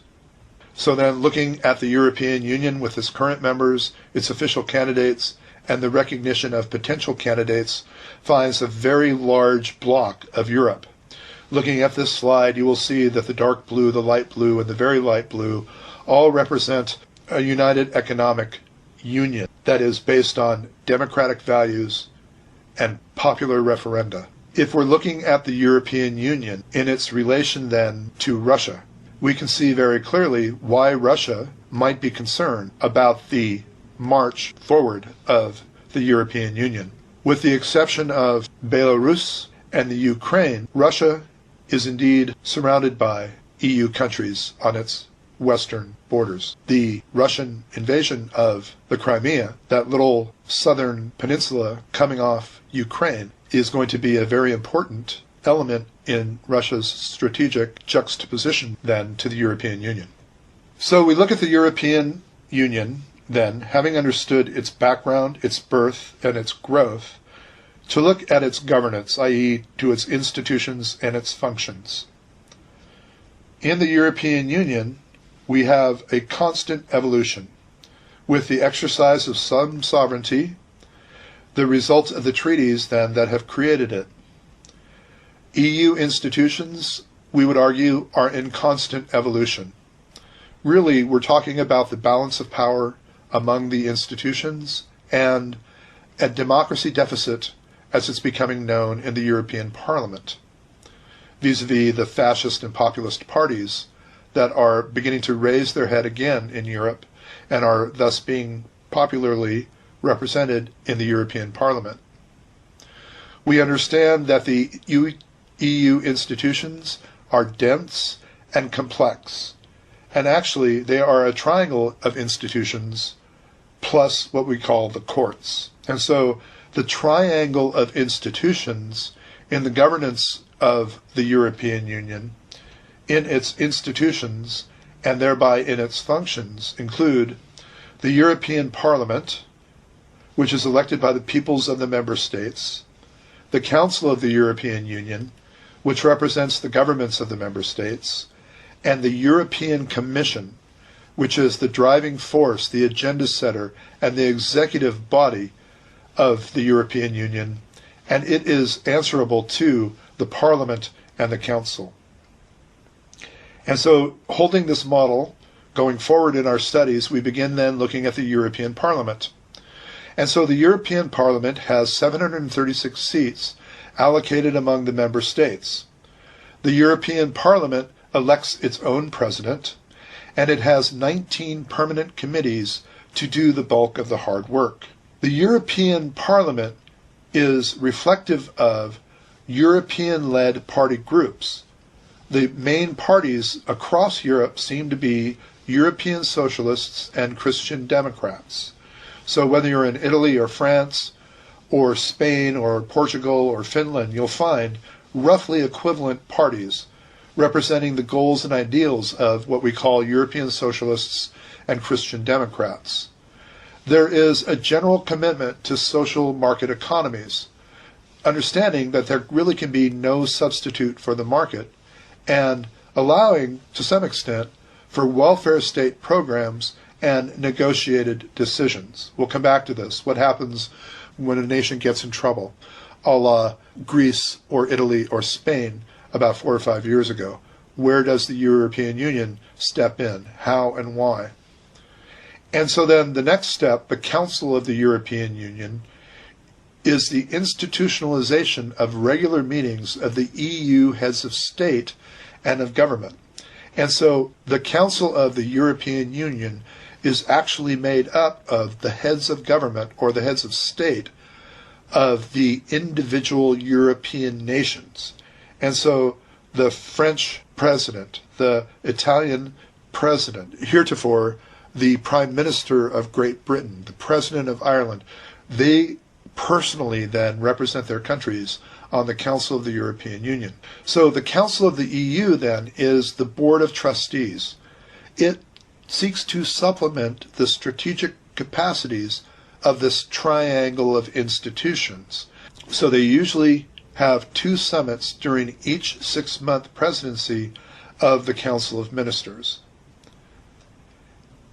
And so, furthermore, the European Commission proposes EU legislation. The Commission oversees and monitors the implementation of EU policy, making sure that there is a transposition of EU law into national statute. That is one of the requirements of becoming an EU member. It's part of that 80,000 pages of rules and regulations. When the EU passes a law, a national statute must be put into place in each of the individual countries reflecting that EU law.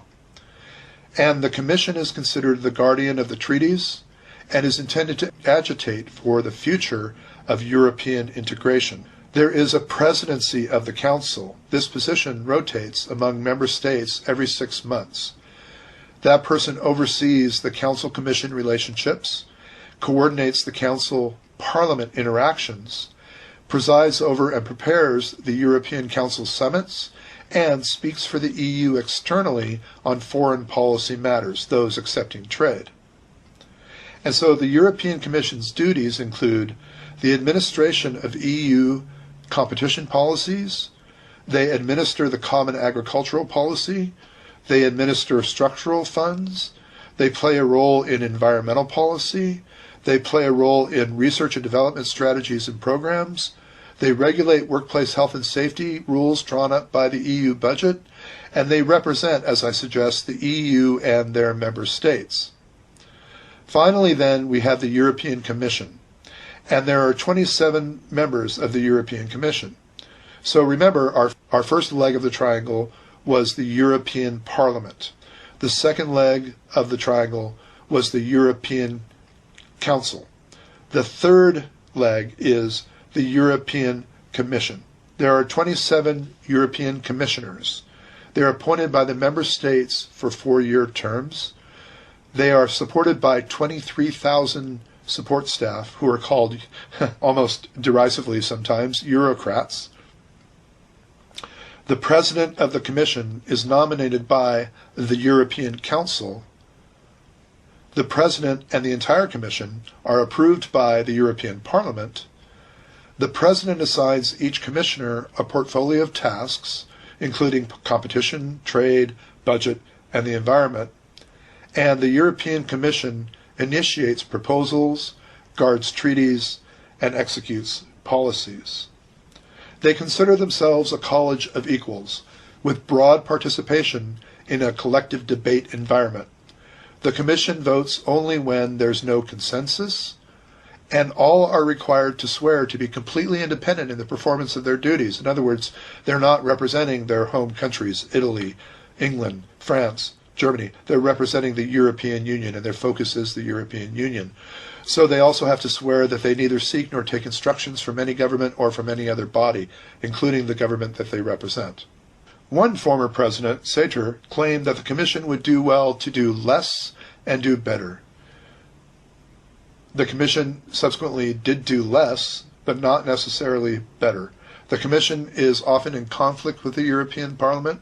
Indeed, the Parliament threatened to refuse the discharge of the 1996 budget coming from the European Commission, and the entire Commission resigned then collectively in protest of the Parliament's strong-handed, strong-arm approach. For leadership, the official title, President of the European Union, does not exist. But there are a number of presidents of the European Union institutions, including, as I said, the President of the European Council, the President of the European Commission, and the President of the European Parliament. There is another body, the Council of Ministers, that co-decides with the European Parliament on trade and economic matters, justice and home affairs, and foreign and security policy. It is composed of ministers empowered by member states' governments, and the presidency of this Council of Ministers is held not by a person, but by a country. So there are many different councils in practice. There is the foreign ministers, who conduct general affairs, called the General Affairs Council. There are economics and finance ministers, agricultural ministers, and a multiplicity of different councils within these main councils. In other words, there are 90 council meetings per year on average. This is a huge bureaucratic web. Another element of the European Union, then, is the European Court of Justice. There are 15 judges that sit on this panel, and they're appointed by the member state governments to 6-year terms. There are also 9 advocates general, whose job it is to review cases, to provide legal opinion to the judges, although they do not rule on fundamental legal matters. Furthermore, the European Court of Justice holds a plenary session when dealing with matters brought by EU institutions or individual member states. The European Court of Justice has handed down over 3,000 decisions since 1957. One of its most important decisions had to do with European citizenship. What does it mean to be a citizen of the EU? Including the right to move and to live in any of the member states, the right to vote and to be elected in some elections, the right to petition the European Parliament, and the right to be entitled to full diplomatic protections. There is an evolution of the balance of power in the European Union institutions. For example, the Council of the EU gains power, but only at the expense of the European Commission. The Council of the EU tends to pass decision-making tasks upward through European Council summits and through bilateral agreements between member states. They're able to bypass EU institutions altogether. And so there is still a balance of power, both within and without the European Union. That being said, there is a growing power and influence of the European Parliament. The members of the European Parliament, you may remember, have been directly elected by popular vote since 1979. They're no longer elected by the governments, rather, but by the people. The members of the European Parliament serve 5-year terms, and they run on national party tickets, which is to say then that the populist and nationalist resurgence in Europe over the last 10 years has begun to be reflected in the European Parliament. We will touch upon this a little further as we continue in our studies today. So again, the European Court of Justice was created in the ECSC Treaty of 1957. We remember that it sits in Luxembourg and not in Brussels. It establishes the primacy of European law by virtue of the Maastricht Treaty, and it is a major international actor in the recognition that European law is superior to and supersedes the law of the member states. There is also, as I suggested, a European Central Bank. The European Central Bank sits atop a system of European central banks. It is responsible for monetary policy, and it manages the euro. When you think of the central bank, think of the Fed in the United States. The ECB has complete autonomy in the monetary sphere and then indirectly decides effectively on economic policy. A couple of other interesting EU institutions include the European Economic and Social Committee. This expresses the opinions of organized civil society on economic and social issues, and the Committee of the Regions, which expresses the opinions of regional and local authorities.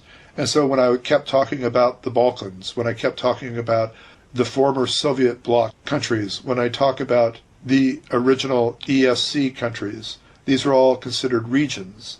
And so those regions have representation through the Committee of the Regions, but also local authorities, so subnational authorities in France or in Italy or in Germany. There is a Court of Auditors that control the sound and lawful management of the EU budget. There is a European Investment Bank, which helps achieve EU objectives by financing investment projects.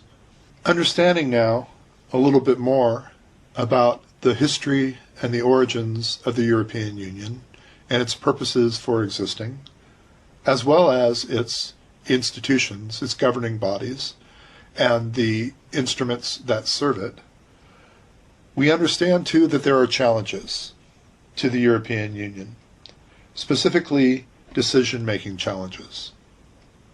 As promised, coming back to the popular representation in the Parliament, that the members of Parliament are now elected popularly, which means that all the voters within a country, within a nation, vote for its European parliamentarian. The European Parliament is now beginning to reflect populism and nationalism, especially in relation to migration and refugees. Without going into great detail, understanding that the student listening to this might want to go out and explore this a little bit on their own, I would encourage you to do a little reading on Viktor Orban, the leader of Hungary, whose populist and nationalist rhetoric is now being reflected in the Hungarian delegation to the European Parliament. Although she's recanted, Marine Le Pen, the representative of the National Front Party in France, sought to start the conversation of a Frexit, or, like the Brexit, the French exit from the European Union. Again, she was a populist and a nationalist, and so her axe to grind was the impact of migration and refugees on France, eliciting a populist nationalistic response reflected in her call for a Frexit. We have populism and nationalism rearing again from Greece, with the possibility of Turkey coming into the EU, and anybody who's familiar with world history knows that Greece and Turkey have not always gotten along well. Turkey is further hampered in its application to EU membership by the way it's treating the refugees migrating into Turkey from Syria. We also have problems with Italy, with Matteo Salvini and his reaction to migration and refugees in Italy from Libya, and the populist nationalist response from their viewpoint, again, is being echoed in the European Parliament.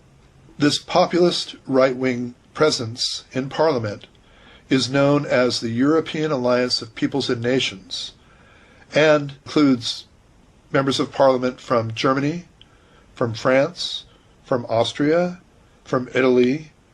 It had been true from England, from Britain, from Flanders, which is a region of Belgium, and from Greece. And we're going to think as well as North Macedonia when and if that comes in. Populism and nationalism, especially with a view to migration and refugees, is nothing new. Citing her book, The Essentials of International Relations, by Karen Minkst, we find that even before the process was completed, the Maastricht Treaty committed themselves not only to an economic union, but also to a political one, including the establishment of foreign and defense policies, the single currency, and the regional bank. The increased power of the EU, then, has not been without its opponents. After the Maastricht Treaty, for example, the United Kingdom had opted out of the monetary union and some of the social commitments. The Danish public rejected the treaty the first time, reversing itself a year later. The French electorate approved it only by a slim margin. These events signal to European leaders that, although European public supports the idea of economic and political cooperation, it also fears a diminution of national sovereignty and is reluctant to surrender democratic rights by placing more power in the hands of bureaucrats and other non-elected elites. And so populism and nationalism rearing its head in the European Parliament is nothing new. You know, when we were talking about how these treaties were passed, they weren't passed quickly or lightly. There was a lot of debate and a lot of contention, especially about sovereignty and nationalism. And we know that those are basically inherent, founded in a populist, protectionist mind frame. In his book, World Politics, Trend and Transformation, Charles Kegley says, disagreement persists over the extent to which the EU should become a single, truly United States of Europe.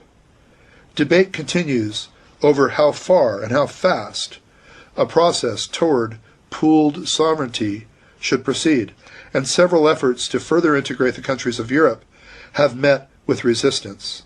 As we suggested a moment ago, the Danes rejected the Maastricht Treaty in 1992, the Irish rejected the Nice Treaty in 2001, and the French and the Dutch both rejected the EU Constitution in 2005.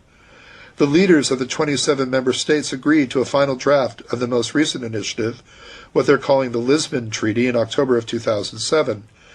It was presented as an international treaty that would streamline the decision-making process for the EU by creating a full-time president and a single foreign policy chief to represent the EU governments as a whole. It would also discard national vetoes in a number of areas, change members' voting weights, and give the European Parliament additional powers. While proponents of the Lisbon Treaty argued that institutional reform is critical if expansion is to continue and Europe is to be a unified global power that can balance other major powers, resistance within the EU indicated that many were satisfied with the status quo. The detractors remained reluctant to pursue deeper political integration and further constrain the pursuit of individual national interest, and concerned about the extent to which the EU decision-making process is actually democratic.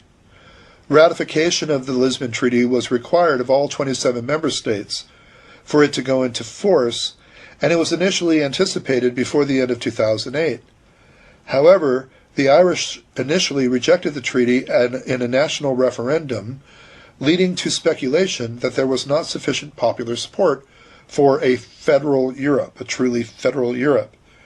This decision was reversed during a subsequent referendum in October of 2009. With the final ratification by the Czech Republic, the Lisbon Treaty became law on December 1, 2009. The Belgian Henry Van Rompuy became the EU's first full-time president and began his first official working day on January 4, 2010. These issues will be debated in the future, says Mr. Kegley, and only time will tell how they will be resolved. That said, the EU represents a remarkable success story in international history. Who would have expected that the competitive states that had spent most of their national experience waging war against one another would put their clashing ideological and territorial ambitions aside and construct a Europeanness identity built on unity and confederated decision-making? Two sides of the coin, looking at the makeup of the European Union and the reflection of the European Union in populism and nationalism resulting from migration and refugees, looking to a total integration of Europe as a federated unit. Another challenge facing the European Union is its relationship with NATO. With President Trump and his administration, the emphasis on NATO has ostensibly been reduced.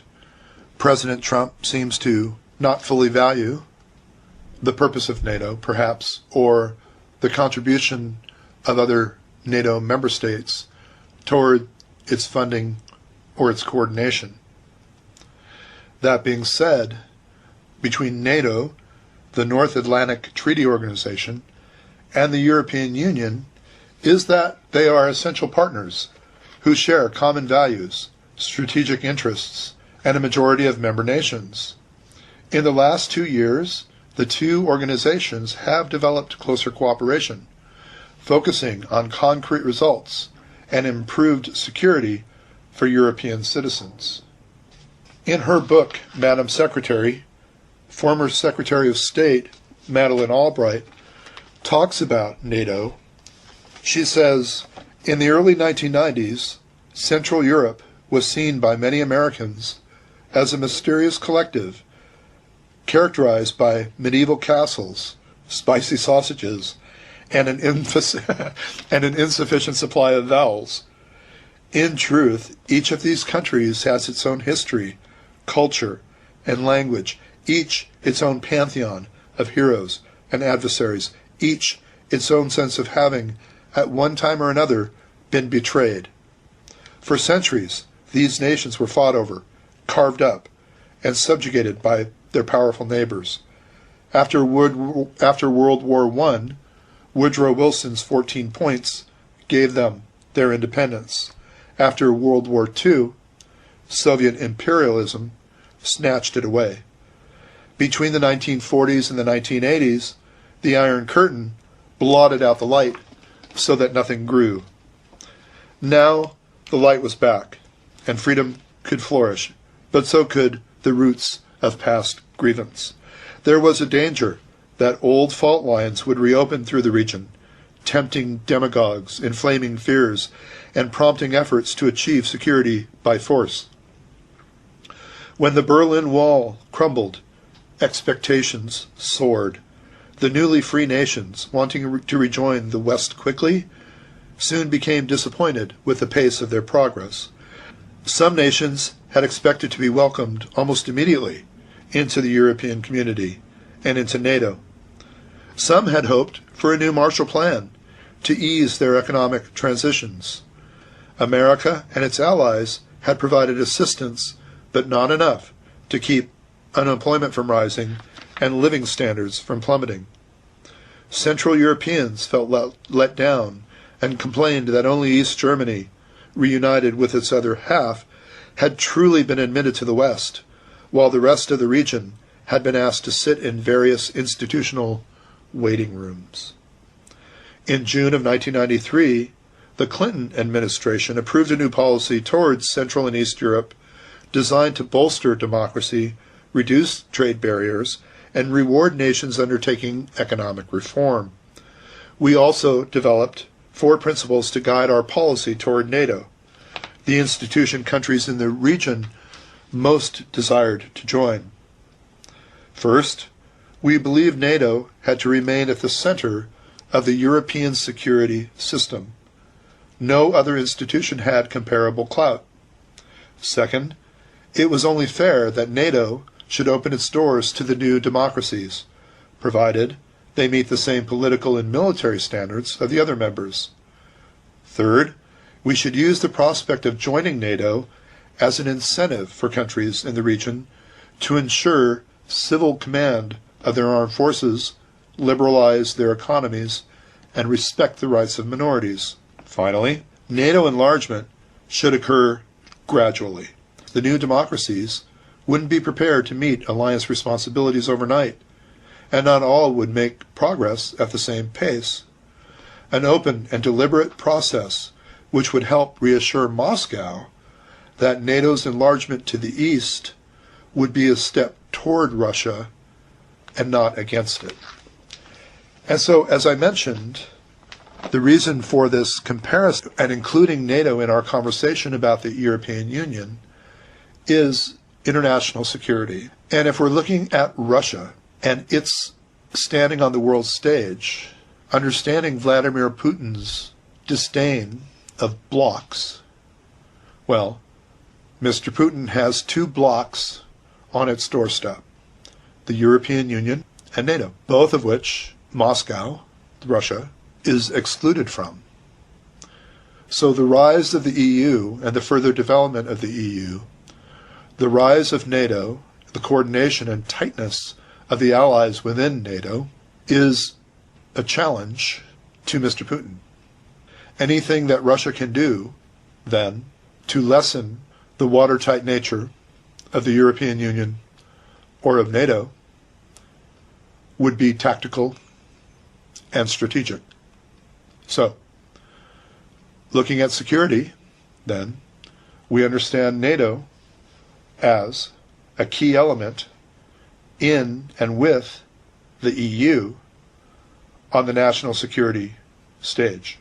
That being said, NATO's door remains open to any European country in a position to undertake the commitments and obligations of membership and contribute to security in the Euro-Atlantic area. As we know, since 1949, NATO's membership has increased from 12 to 30 countries through 8 rounds of enlargement. Currently, 3 partner countries have declared their aspirations to NATO membership: Bosnia and Herzegovina, Georgia, and the Ukraine. The Republic of North Macedonia became the latest country to join the alliance on March 27th of 2020. So Georgia is where Stalin was from. It was part of the Soviet Union. It was a Soviet Federal Republic, part of the Soviet Union.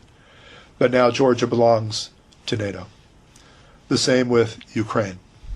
And so understanding Vladimir Putin's drive into the Crimea, which had erstwhile been a Ukrainian territory, but now belonging to Russia as a part of the Russian Federation, we understand that NATO is a challenge then to Mr. Putin, along with the European Union. And so really, we're talking about security challenges.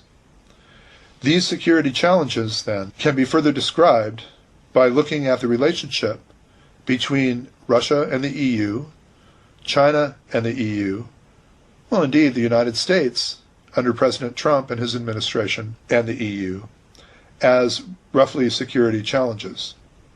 While building a unified approach in countering Russian security initiatives is a major priority, It remains a challenging exercise that has yet to overcome the different geopolitical consideration of the EU member states in an environment where militarization, populism, and nationalism are gradually intensifying. For our class, we have studied security as a structure on the world stage. We understand now a little more of the key terms.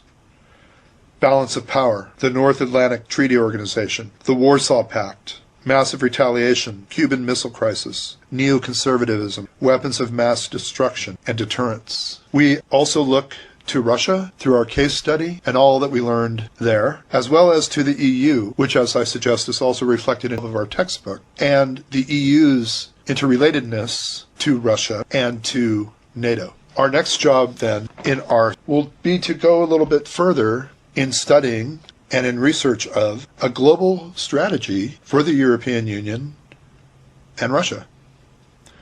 In other words, seeking effective foreign and security policies while balancing divergent member states' interests. Continuing then our study, I cite the CGSRS in its work, The EU's Global Strategy and Russia, Seeking Effective Foreign and Security Policies while balancing divergent member states' interest, dated September 5th of 2016. Executive summary. Last month, the European Union's High Representative for Foreign Affairs and Security Policy officially released the global strategy for the EU's foreign and security policy. The document, which aims at understanding the EU's environment, presents a revised comprehensive foreign and security policy for a stronger and more efficient union. It particularly recalls the numerous threats pending on the European security order in Eastern Europe, for which it voices a consistent and united approach toward Russia. While building a united approach in countering Russian security initiatives is a major priority, it remains a challenging exercise that is yet to overcome the different geopolitical considerations of its member states in an environment where militarization gradually intensifies. A threatened European security order in Eastern Europe is how the recent global strategy for the EU's foreign and security policy assesses the result of the Crimea conflict in Ukraine. In a clear consensus, the European Commission, the European Parliament, and the EU member states and major local think tanks all recognized the active nature of this threat and reminded how a consistent and united approach must remain the cornerstone of EU policy toward Russia. Since the recognition of the armed Russian aggression on Ukrainian soil by the European Council in 2014 and the imposition of sanctions including, but not limited to, asset freezes and travel bans, Russia has increasingly become a primary subject of defiance and concern within the EU. Although initial sanctions have not induced major divisions within the EU, their subsequent extensions have. The fundamental point of contention in the EU's approach toward Russia is that some European member states have long considered Russia to be a threat, given their identity and antagonistic historical past with the Soviet Union, while other European member states do not share this vision. Poland and the Baltic states are the primary carriers of the adversarial view which, after the conflict in Ukraine, emerged as a dominant view within the EU leadership in Brussels. Some European member states, however, have either espoused a close strategic partnership with Russia in the recent past, or have expressed annoyance toward the Baltic states' noise, especially prior to the Ukrainian conflict. These divisions seem to have subdued in 2014 with the initial approval to implement sanctions against Russia. However, given different geopolitical and national aspirations of different EU member states, divisions are often resurfacing and might intensify as the security dilemma between the EU and Russia intensifies. In light of these divisions, What is particularly striking, although expected, is the need of the EU to enhance its hard power capabilities vis-à-vis Russia, reflecting long-held realist perceptions of the Baltic states toward Russia. The EU framework, in its essence, thus reflects a very realist geopolitical orientation of the EU, despite its past liberalist desires. Liberal desires in the past have only established a set of expectations from Russia that were never fulfilled, such as that democracy or close economic ties would lead to a sustainable peace in the long run, given the assumption that a democratic Russia would abandon its regional ambitions. However, such expectations could not overcome essential geopolitical and security concerns of both Poland and the Baltic states on the one hand, and Russia on the other. The fundamental point of contention in the EU's approach toward Russia is that some European member states have long considered Russia to be a threat. Inevitably, espousing geopolitical understanding of EU-Russia bilateral relations would mean defining spheres of influence between major powers. It is within these spheres of influence that we see a competition over territory and resources. As such, no state wedged between the EU and Russia, like Ukraine today or the Baltic states in the past, could expect to closely associate itself both with the EU and Russia, militarily, politically, or economically. The EU now officially recognizes and espouses the view that boundaries are inherently contestable. However, the main question that needs to be asked is, how successfully can the EU carry out its realist focus on hard power, given its internal divisions regarding Russia?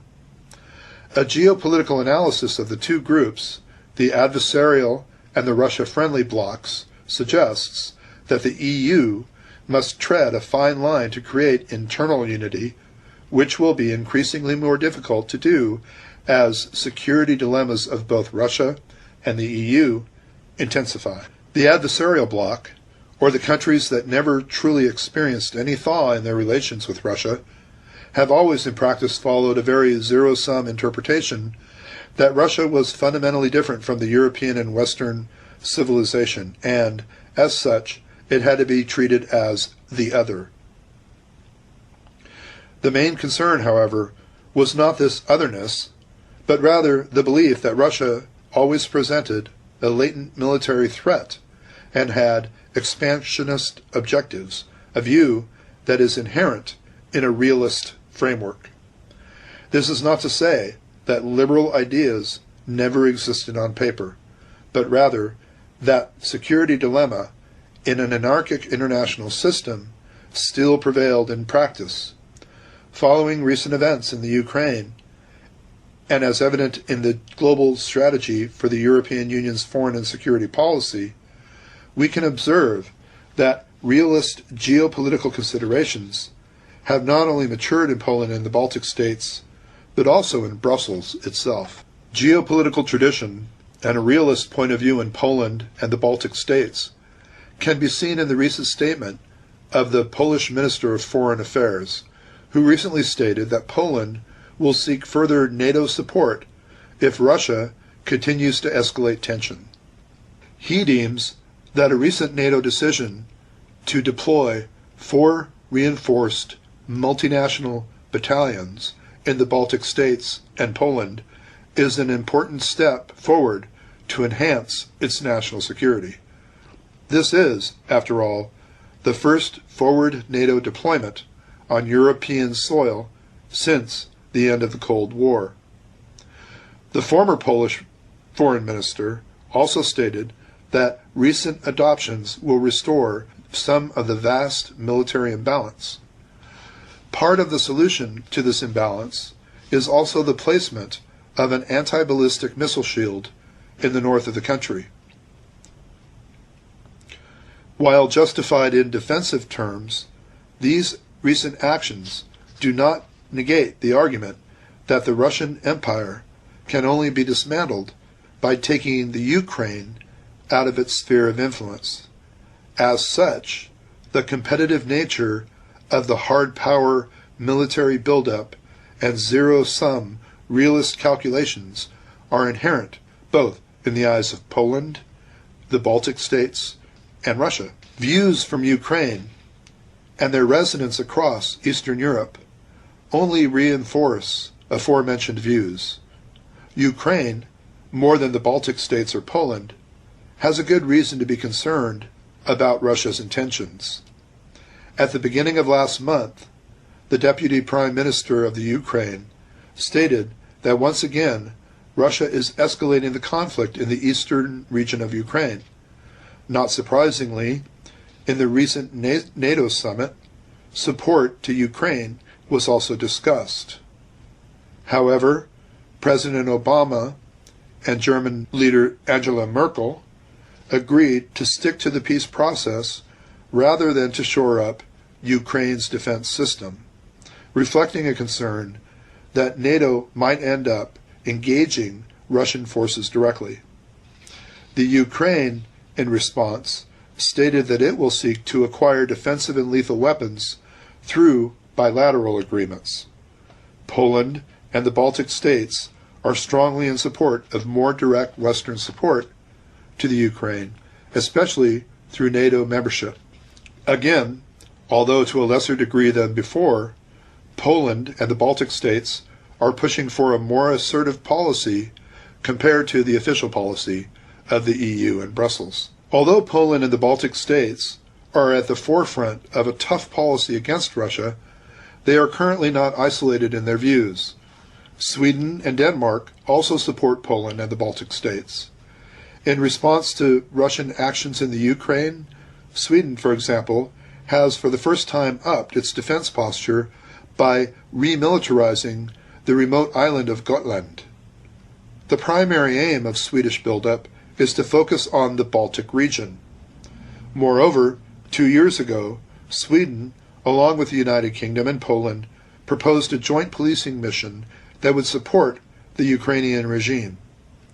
The UK, especially, is committed to supporting Ukraine, having signed a defense cooperation agreement that will cover sharing of information on potential threats, participation in joint exercises, training of the Ukrainian armed forces, and cooperation in the field of military equipment. Not surprisingly, the UK was a key member towards a tough stance on its relations with Moscow. With the referendum in the UK to leave the European Union resulting in favor of the Leave side, the adversarial bloc weakened, giving a stronger voice to the Russia-friendly bloc. Overall, the strategy of the adversarial bloc towards Russia is not a case of paranoia, but rather it reflects a typical realist security strategy of minor powers when facing a potentially hostile major power. Namely, the approach of Poland and the Baltic states reflects their use of the EU and NATO as an instrument for pursuing their national interests, in particular with regard to Russia and other post-Soviet states. With the EU membership secured, there was some acceptance of the EU's policies toward Russia. However, to a large extent, Poland and the Baltic states also remained resistant to adaptive pressures from the EU. That is, they did not internalize the EU norms, preferring to keep their attachment to national sovereignty. The Baltic states also pursued a more active policy in Ukraine and Belarus, especially when it came to signing of the association agreement with Ukraine, or lobbying to stop the EU's isolationist policy towards Belarus, which indicates that the motivation was primarily geopolitical and not based on shared norms with these neighboring countries. Specifically, the goal was to deny Russia to maintain its sphere of influence and thus enhance its own security goals.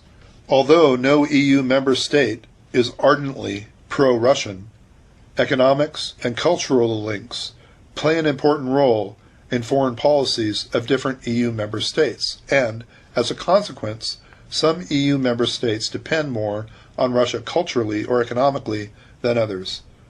Some are simply exercising a different security approach.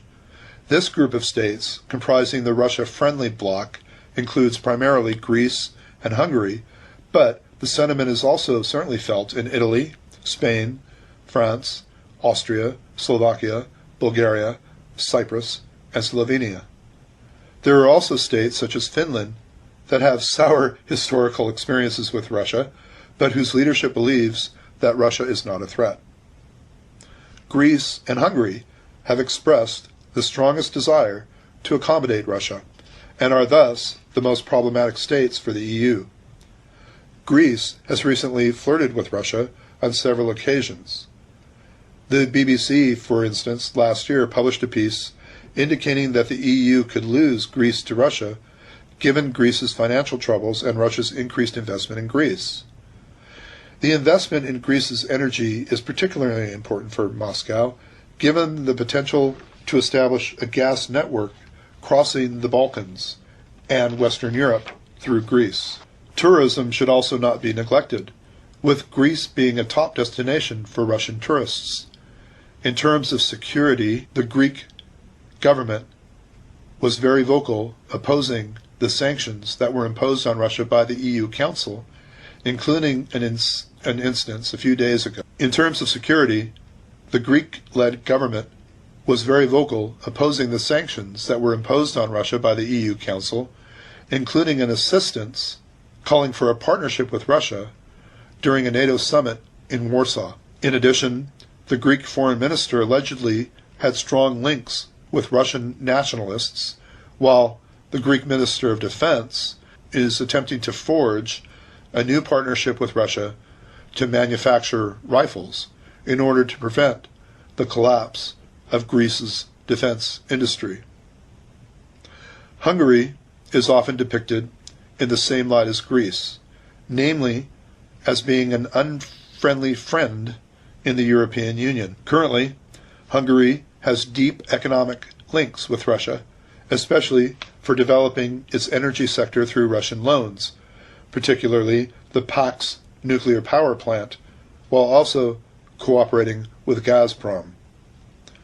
There are also opinions that Viktor Orbán, the Hungarian Prime Minister, is seeking to remodel the Hungarian governance in the image of Russian illiberal democracy.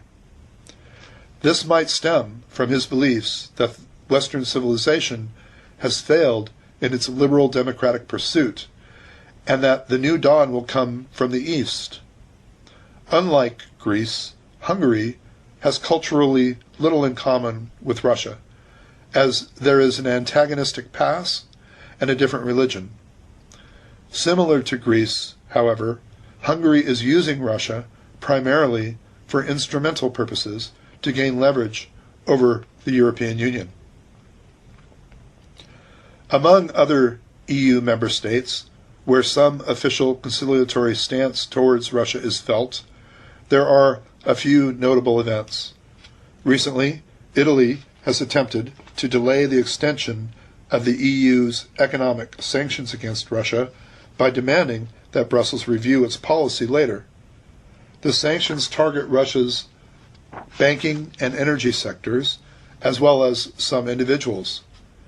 The Italian Prime Minister is also more open to the Russian role in the future of Syrian governance. Similar to Italy, Spain is also further against further actions that would provoke Russia. Likewise, in Bulgaria, NATO's plans to strengthen its deterrence against Russia by increasing its naval force in the Black Sea are not domestically popular. After all, the Bulgarian parliament nearly passed a motion to abandon the EU sanctions against Russia. It is likely that in case of further EU measures against Russia, that these three states will show further discord with Brussels and the adversarial bloc. Where the heads of state are still reluctant to cede any ground to Russia-friendly views, there are other members of government or opposition which carry views sympathetic to Russia. For instance, German Chancellor Angela Merkel has had a very tough stance on Russia's policy in Eastern Europe, while German foreign minister is more friendly towards Russia and has also sought the sanctions to be phased out, as has the new economics minister. Despite Germany having only a few ministers with Russia-friendly views, one can also consider how annoyed German government was when Poland called on its NATO allies to conduct a military exercise, contributing only 400 of its own troops. The Russia-friendly stance in Germany is in line with the former German Chancellor Schroeder, who had a very harmonious relationship with Vladimir Putin. As such, Germany may emerge as divided on its Russian policy. If the Russian-friendly bloc within Germany emerges as being more dominant, the United States, as well as many Eastern European states, may deem this outcome as a threat to the Western unity and security. France faces a similar situation. France's lower house of parliament passed a non-binding resolution to lift EU sanctions against Russia, a stance that opposes the policy of its socialist government. Some sources even state that France's National Front received an $11 million loan from a Russian bank in 2014. Some other prominent Eurosceptic parties have been accused of similar operations, such as the Freedom Party of Austria, the Alternative for Germany, the National Democratic Party of Germany, Hungarian Jobbik, Bulgarian Attack, the People's Party of Slovakia, and the Latvian-Russian Union. Allegedly, the key figures in delivering this support were two influential Kremlin officials. It is clear that many internal divisions within the EU can easily be exploited by Russia in order to reduce the impact of hawkish parties and movements in the EU and thus turn the EU foreign policy to Russia's favor. From Russia's perspective, in a very competitive, zero-sum environment, most means justify the ends, especially when those ends are favorable to Russian interests. That this policy is not mere speculation can be seen in the national intelligence of the United States, who is closely monitoring Russia's clandestine funding of European parties. In some states, even states sympathetic to views that depict Russia as threatening might be reluctant to join in on any maneuvers that might be deemed as provocative of Russia. Finland, for example, has been lamented as the bear whisperer, being able to disagree with Russia without suffering any wrath. The Finnish foreign minister prefers taking a more cooperative approach toward Russia and for the moment is not seeking to join NATO. He deems it to be simply just good policy to be in the audience when the big countries are fighting. Likewise, Finland's finance minister stated that the Finnish policy is to be a good middle ground country when it comes to Russia, meaning following its own national economic interests while maintaining solidarity with the rest of the EU. Of particular relevance for this policy is the fact that Russia is the primary export destination of Finnish goods, while Finland is dependent on Russian energy. Thus, it is in the interest of many Finnish businesses to maintain their exports or to host flocking Russian shoppers. The position of the Russia-friendly bloc is also rooted in geopolitics and a realist view of the world. Greece, for instance, is using Russia as leverage against the European Commission over the austerity measures that must be implemented in exchange for bailout funds. As long as Russia provides Greece with investment, and as long as Greece continues to flirt with Russia, Greece can present that it has room for maneuver. The United States is aware of this and can put pressure on the EU to provide Greece with greater debt relief. The Greek position thus places the European Commission in a competitive framework, not a liberal one as Greece is primarily concerned with in its own national interests. Similar reasoning applies to Hungary, whose posture is Eurosceptic only insofar as it can use Russia to gain independence from Brussels. Other states are fearful that growing tensions between the EU and Russia will be domestically unpopular, hurt their economy, or undermine their national security. The analysis of the two blocs reveals their unique geopolitical posturing and desires to advance own national interests through lobbying in Brussels. As such, official EU-Russia relations, as well as relations between various European states and Russia, have rarely been stable, fluctuating due to dynamic geopolitical processes that have engulfed the two blocs.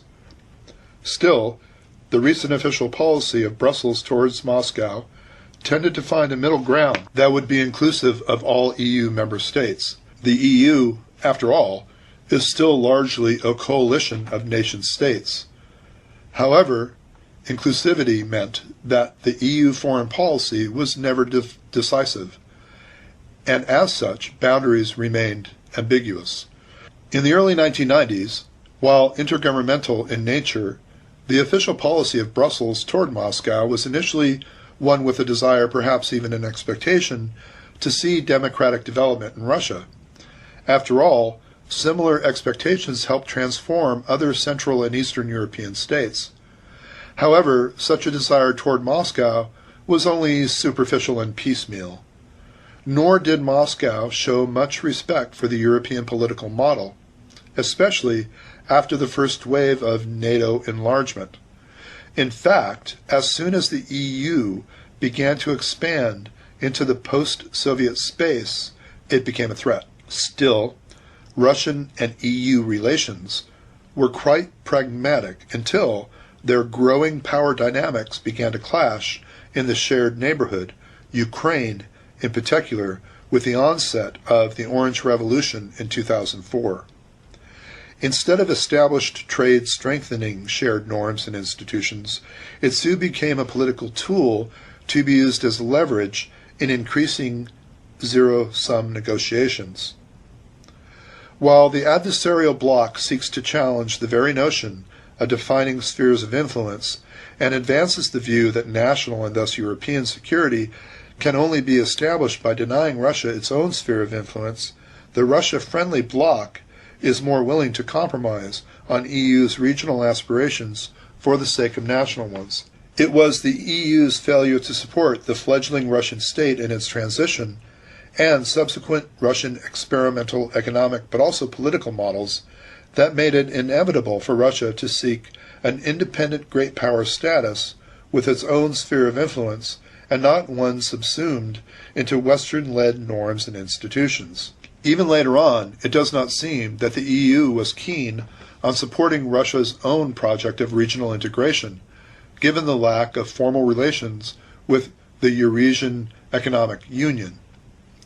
Facing an independent revisionist Russia that sought to limit EU enlargement, but also other threats such as terrorism, migration, as well as financial crisis, there is no doubt that the EU is now seeking to bolster its foreign and security policy. Autonomy and independence, however, might not be easily achieved. The EU is actually losing influence in the neighborhood. As such, a more meaningful role for the EU is necessary. While issues such as counterterrorism and cybersecurity are generally issues widely recognized as a common threat, they are no longer seen as belonging to the soft power sphere, but rather there is an increasing recognition for the need of hard power tools.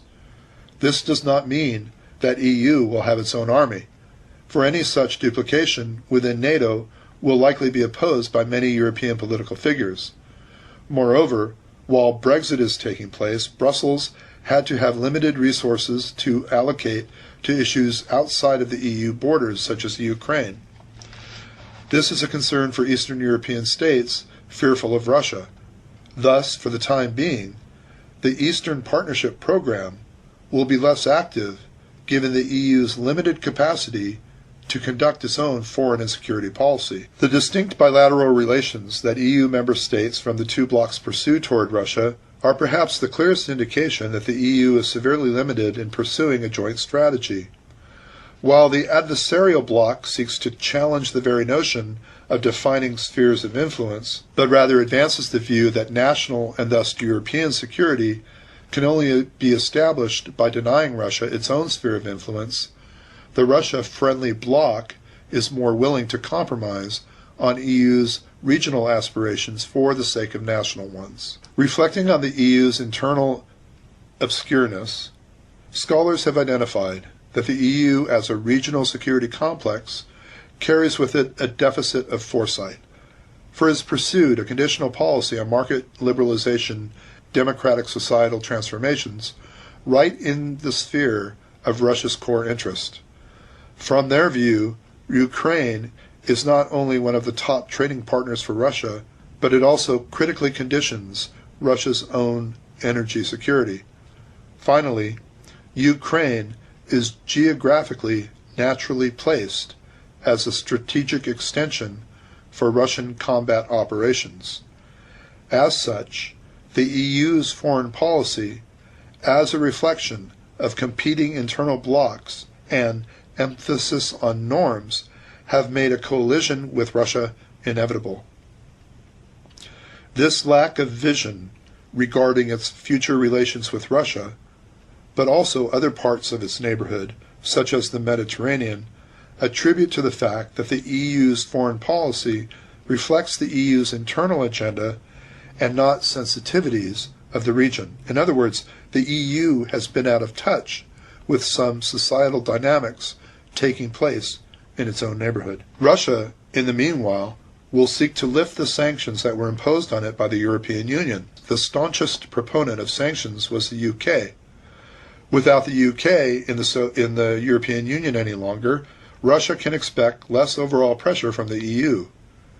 Not surprisingly, the Polish president stated that everything must be done to prevent other countries from leaving the European Union. In addition, Russia can exploit internal EU divisions, and it will certainly do so, if such a move will not backfire and in the end strengthen EU resolve. To that end, Russia's actions will be limited, especially if we take into account that Russia and the EU are still engaged in mutually beneficial economic and financial activities.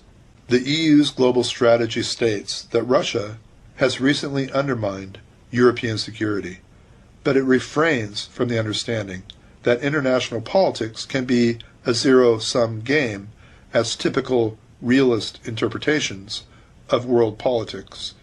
Yet, the fact that there is a need for hard power capabilities reflects the inherent fear of the EU leaders that there are serious limits of soft power and liberal approaches. However, the mere engagement in a geopolitical battle with Russia might be equivalent to admitting that the EU has lost the ideological battle whereby liberal ideas on a cooperative and norms-based international relations can no longer constitute the relations between the two major powers.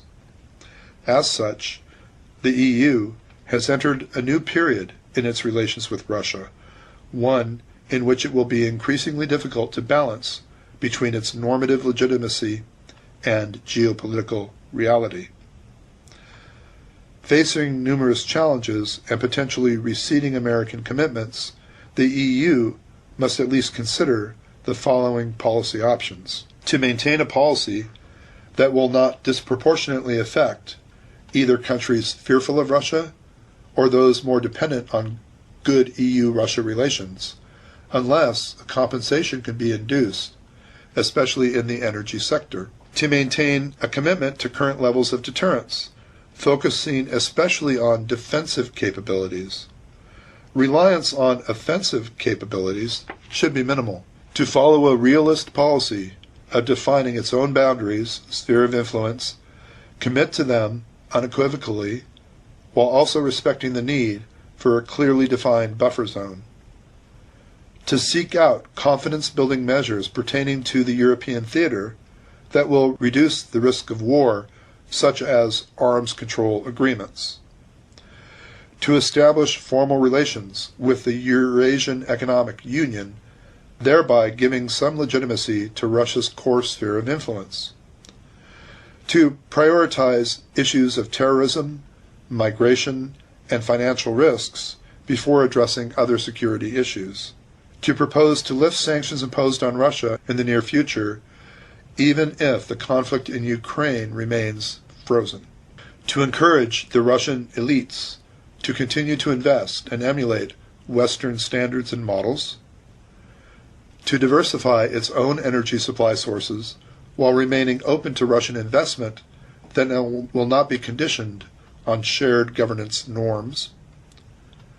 Alternatively, push back the Russian influence in the European neighborhood by giving an alternative choice to Russia-friendly EU member states, as well as by significantly stepping up military commitments, in other words, to be ready to go to war.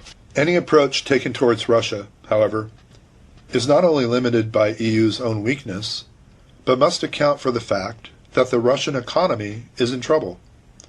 This would not be so worrisome if Russia was not the most important, perhaps most influential, actor in the European neighborhood. According to many Russian experts, Kremlin's perceptions of Western hostility are only getting worse, and it is not clear how long Putin can keep Russia's expenditures afloat. That said, given the EU's light commitment to military expenditures and more important internal problems such as terrorism, a worsening security dilemma carries with it little optimism. For better or worse, Russia's own deteriorating situation will play a vital role in European political and economic decisions. Realist scholars see a potential for conflict among states that challenge the status quo, perhaps even on a global level. Power is inherently linked with revisionism and later reflects a degree of insatisfaction with the prestige, resources, and principles of the system. We can observe revisionist behavior both with the EU and Russia, since they seek to remodel international relations, especially regional relations, that will reflect their own national aspirations and principles. Each is at least somewhat baked by another great power, the US or China. Given the EU and Russia's inherent weakness, yet strong aspirations, there is a sense that demonstration of power is a matter of prestige, both for the EU and Russia, who aspire to be great powers on their own. Scholars describe that Russia, the US, and the EU are not wanting to give up their unilateralism or hegemonic ambitions. In their pursuit of influence, the latter two are bound to clash with Russia. In the classical situation reminiscent of the Cold War era, deterrence must remain one of the most important pillars of the EU strategy. While deterrence is an important component of containing a revisionist Russia, what the EU needs and should enhance through NATO are arms control agreements and confidence-building measures pertaining to the European theater that will reduce the risk of war. After all, deterrence could easily worsen the security dilemma. Russia certainly does not desire a direct confrontation, given its proposal to reduce the risk of air accidents over the Baltic Sea. The EU here can only work through NATO to reach this strategic stability. It cannot work alone. Where the EU can work alone to a degree is at improving economic and political relations that will lead to eventual normalization. Both sides will need to make compromises on issues such as Ukrainian and Georgian security, as well as the status of Crimea. John Mearsheimer, the architect of the theory of offensive realism, believes that liberal delusions and lack of clear boundaries that established Western influence in Ukraine are the cause of deteriorating relations with Russia. In other words, boundaries need to be defined pertaining to agreed-upon spheres of influence. As long as Russia is denied its own sphere of influence in Europe, it will deem the EU as a threat, and the EU will need to respond. If the EU continues to defy traditional prescriptions of clearly defined spheres of influence, then it must take the alternative, costlier policy of pushing back the Russian influence. Moreover, the approach taken by the EU member states seems to reflect a typical security dilemma of small and middle powers. Namely, the EU and NATO frameworks are used primarily for collective bargaining and resource pooling purposes, such as when dealing with transboundary threats and other major powers' military capabilities, such as that of Russia. However, when it comes to issues of particular interest to some European member states, other mechanisms are evoked, particularly bilateral relations. This is why we are seeing some EU member states taking initiatives that challenge the image of a united Europe, or EU. Viktor Orban, again the Hungarian premier, for example, is noted as having stressed the primacy of national sovereignty. For the EU, spearheading a policy of opposing Russia while facing difficult domestic problems is in line with several theories on war, such as the divisionary theory of war and desperation theory. Focusing on a more aggressive foreign policy to compensate for domestic weakness has occasionally been successful in other cases, but is generally considered a risky strategy. By insisting too intensively on a policy that confronts Russia, the EU can alienate and destabilize some of its member states that are close to Russia. However, the opposite is also true. Containing divergent interests within, the EU must maintain good relations both with its Western partners, the Baltic states, but also try and positively engage Russia. However, this will make the EU appear rather weak, for it will appear to lack regional ambitions. Still, the EU, as long as it maintains its socio-economic model, will remain a source of inspiration for Russia. Despite Russia's elites' rhetorical condemnation of the West, they still send their children to Europe and the US.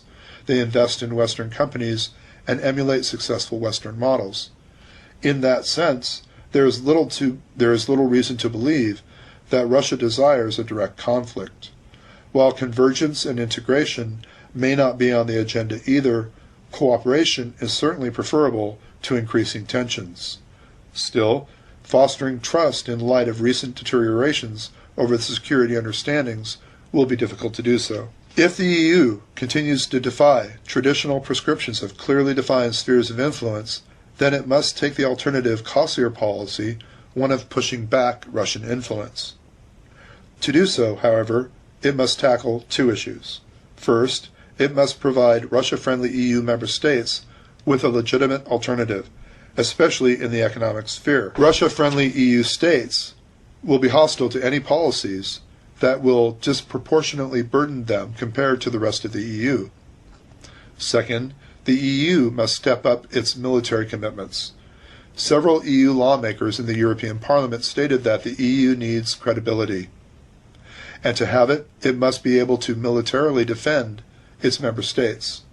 In other words, Europe must be ready to go to war. As the United States continues to withdraw from global leadership that it has assumed for almost 7 decades, even President Obama had stated that the Europeans are, quote-unquote, free riders on the security provided by the American taxpayers. As such, scholar Joachim Bittner believes that NATO's recent saber-rattling is a direct response to its potential decline in Europe. Russia will very likely intervene at one point, given the popular support behind the National Consolidation Project, to try and demarcate its strategic zone of influence, and the EU must be ready to counter that threat without overburdening its North American allies. Russia can also trigger several frozen conflicts at the periphery of the EU, and it can coordinate a different approach to tackling terrorism and instability coming from the Middle East that will negatively impact the EU. As a consequence, the EU in that case must prepare for a costly strategy, one whose goal will be either to defeat or transform Russia. Up to this point, the realist framework has successfully forecasted the current scenario in Europe, defined by ambiguous boundaries that are propelling the EU and Russia to clash. While this alternative policy will certainly destroy the stability that many Europeans have become accustomed to, the EU's failure to more substantially engage Russia and more clearly define boundaries will likely result in increased tensions. As such, Alexei Gromyko's 2013 proposal to have a harmonious mechanism to solve the old world's common external and internal problems will likely remain on the back burner. Although some may expect Russia to be the one that will better define boundaries, it has historically been Europe that has set the terms with regards to Russia's legitimate place on the old continent.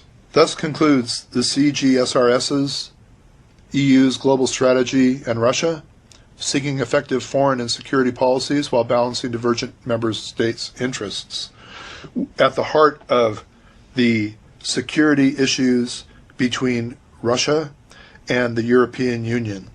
So again, this lecture develops those elements described of our textbook, a level of analysis in security, international security. It also draws from Chapter 12 on the European Union. Our seminar question, then, is understanding what you now know of Russia and of the European Union. Please discuss what you perceive to be some of the outstanding security challenges facing their relationship in the next 20 years. Oh my goodness, that is a huge question. This has been a long lecture. Thank you for your forbearance. Thank you for your patience and your time.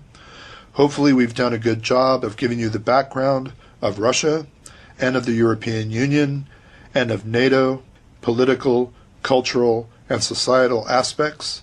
We've looked at experts in the field. We've heard from former secretaries of state. We've heard from political scientists and sociologists. We've heard from Winston Churchill and Harry Truman. We've done a great deal of study. Now it's on you. Again, understanding what you now know of Russia and of the European Union, please discuss what you believe to be some of the outstanding security challenges facing their relationship in the next 20 years. Thank you for your patience. This is Mike Corrali with International Relations Online. Have a great day.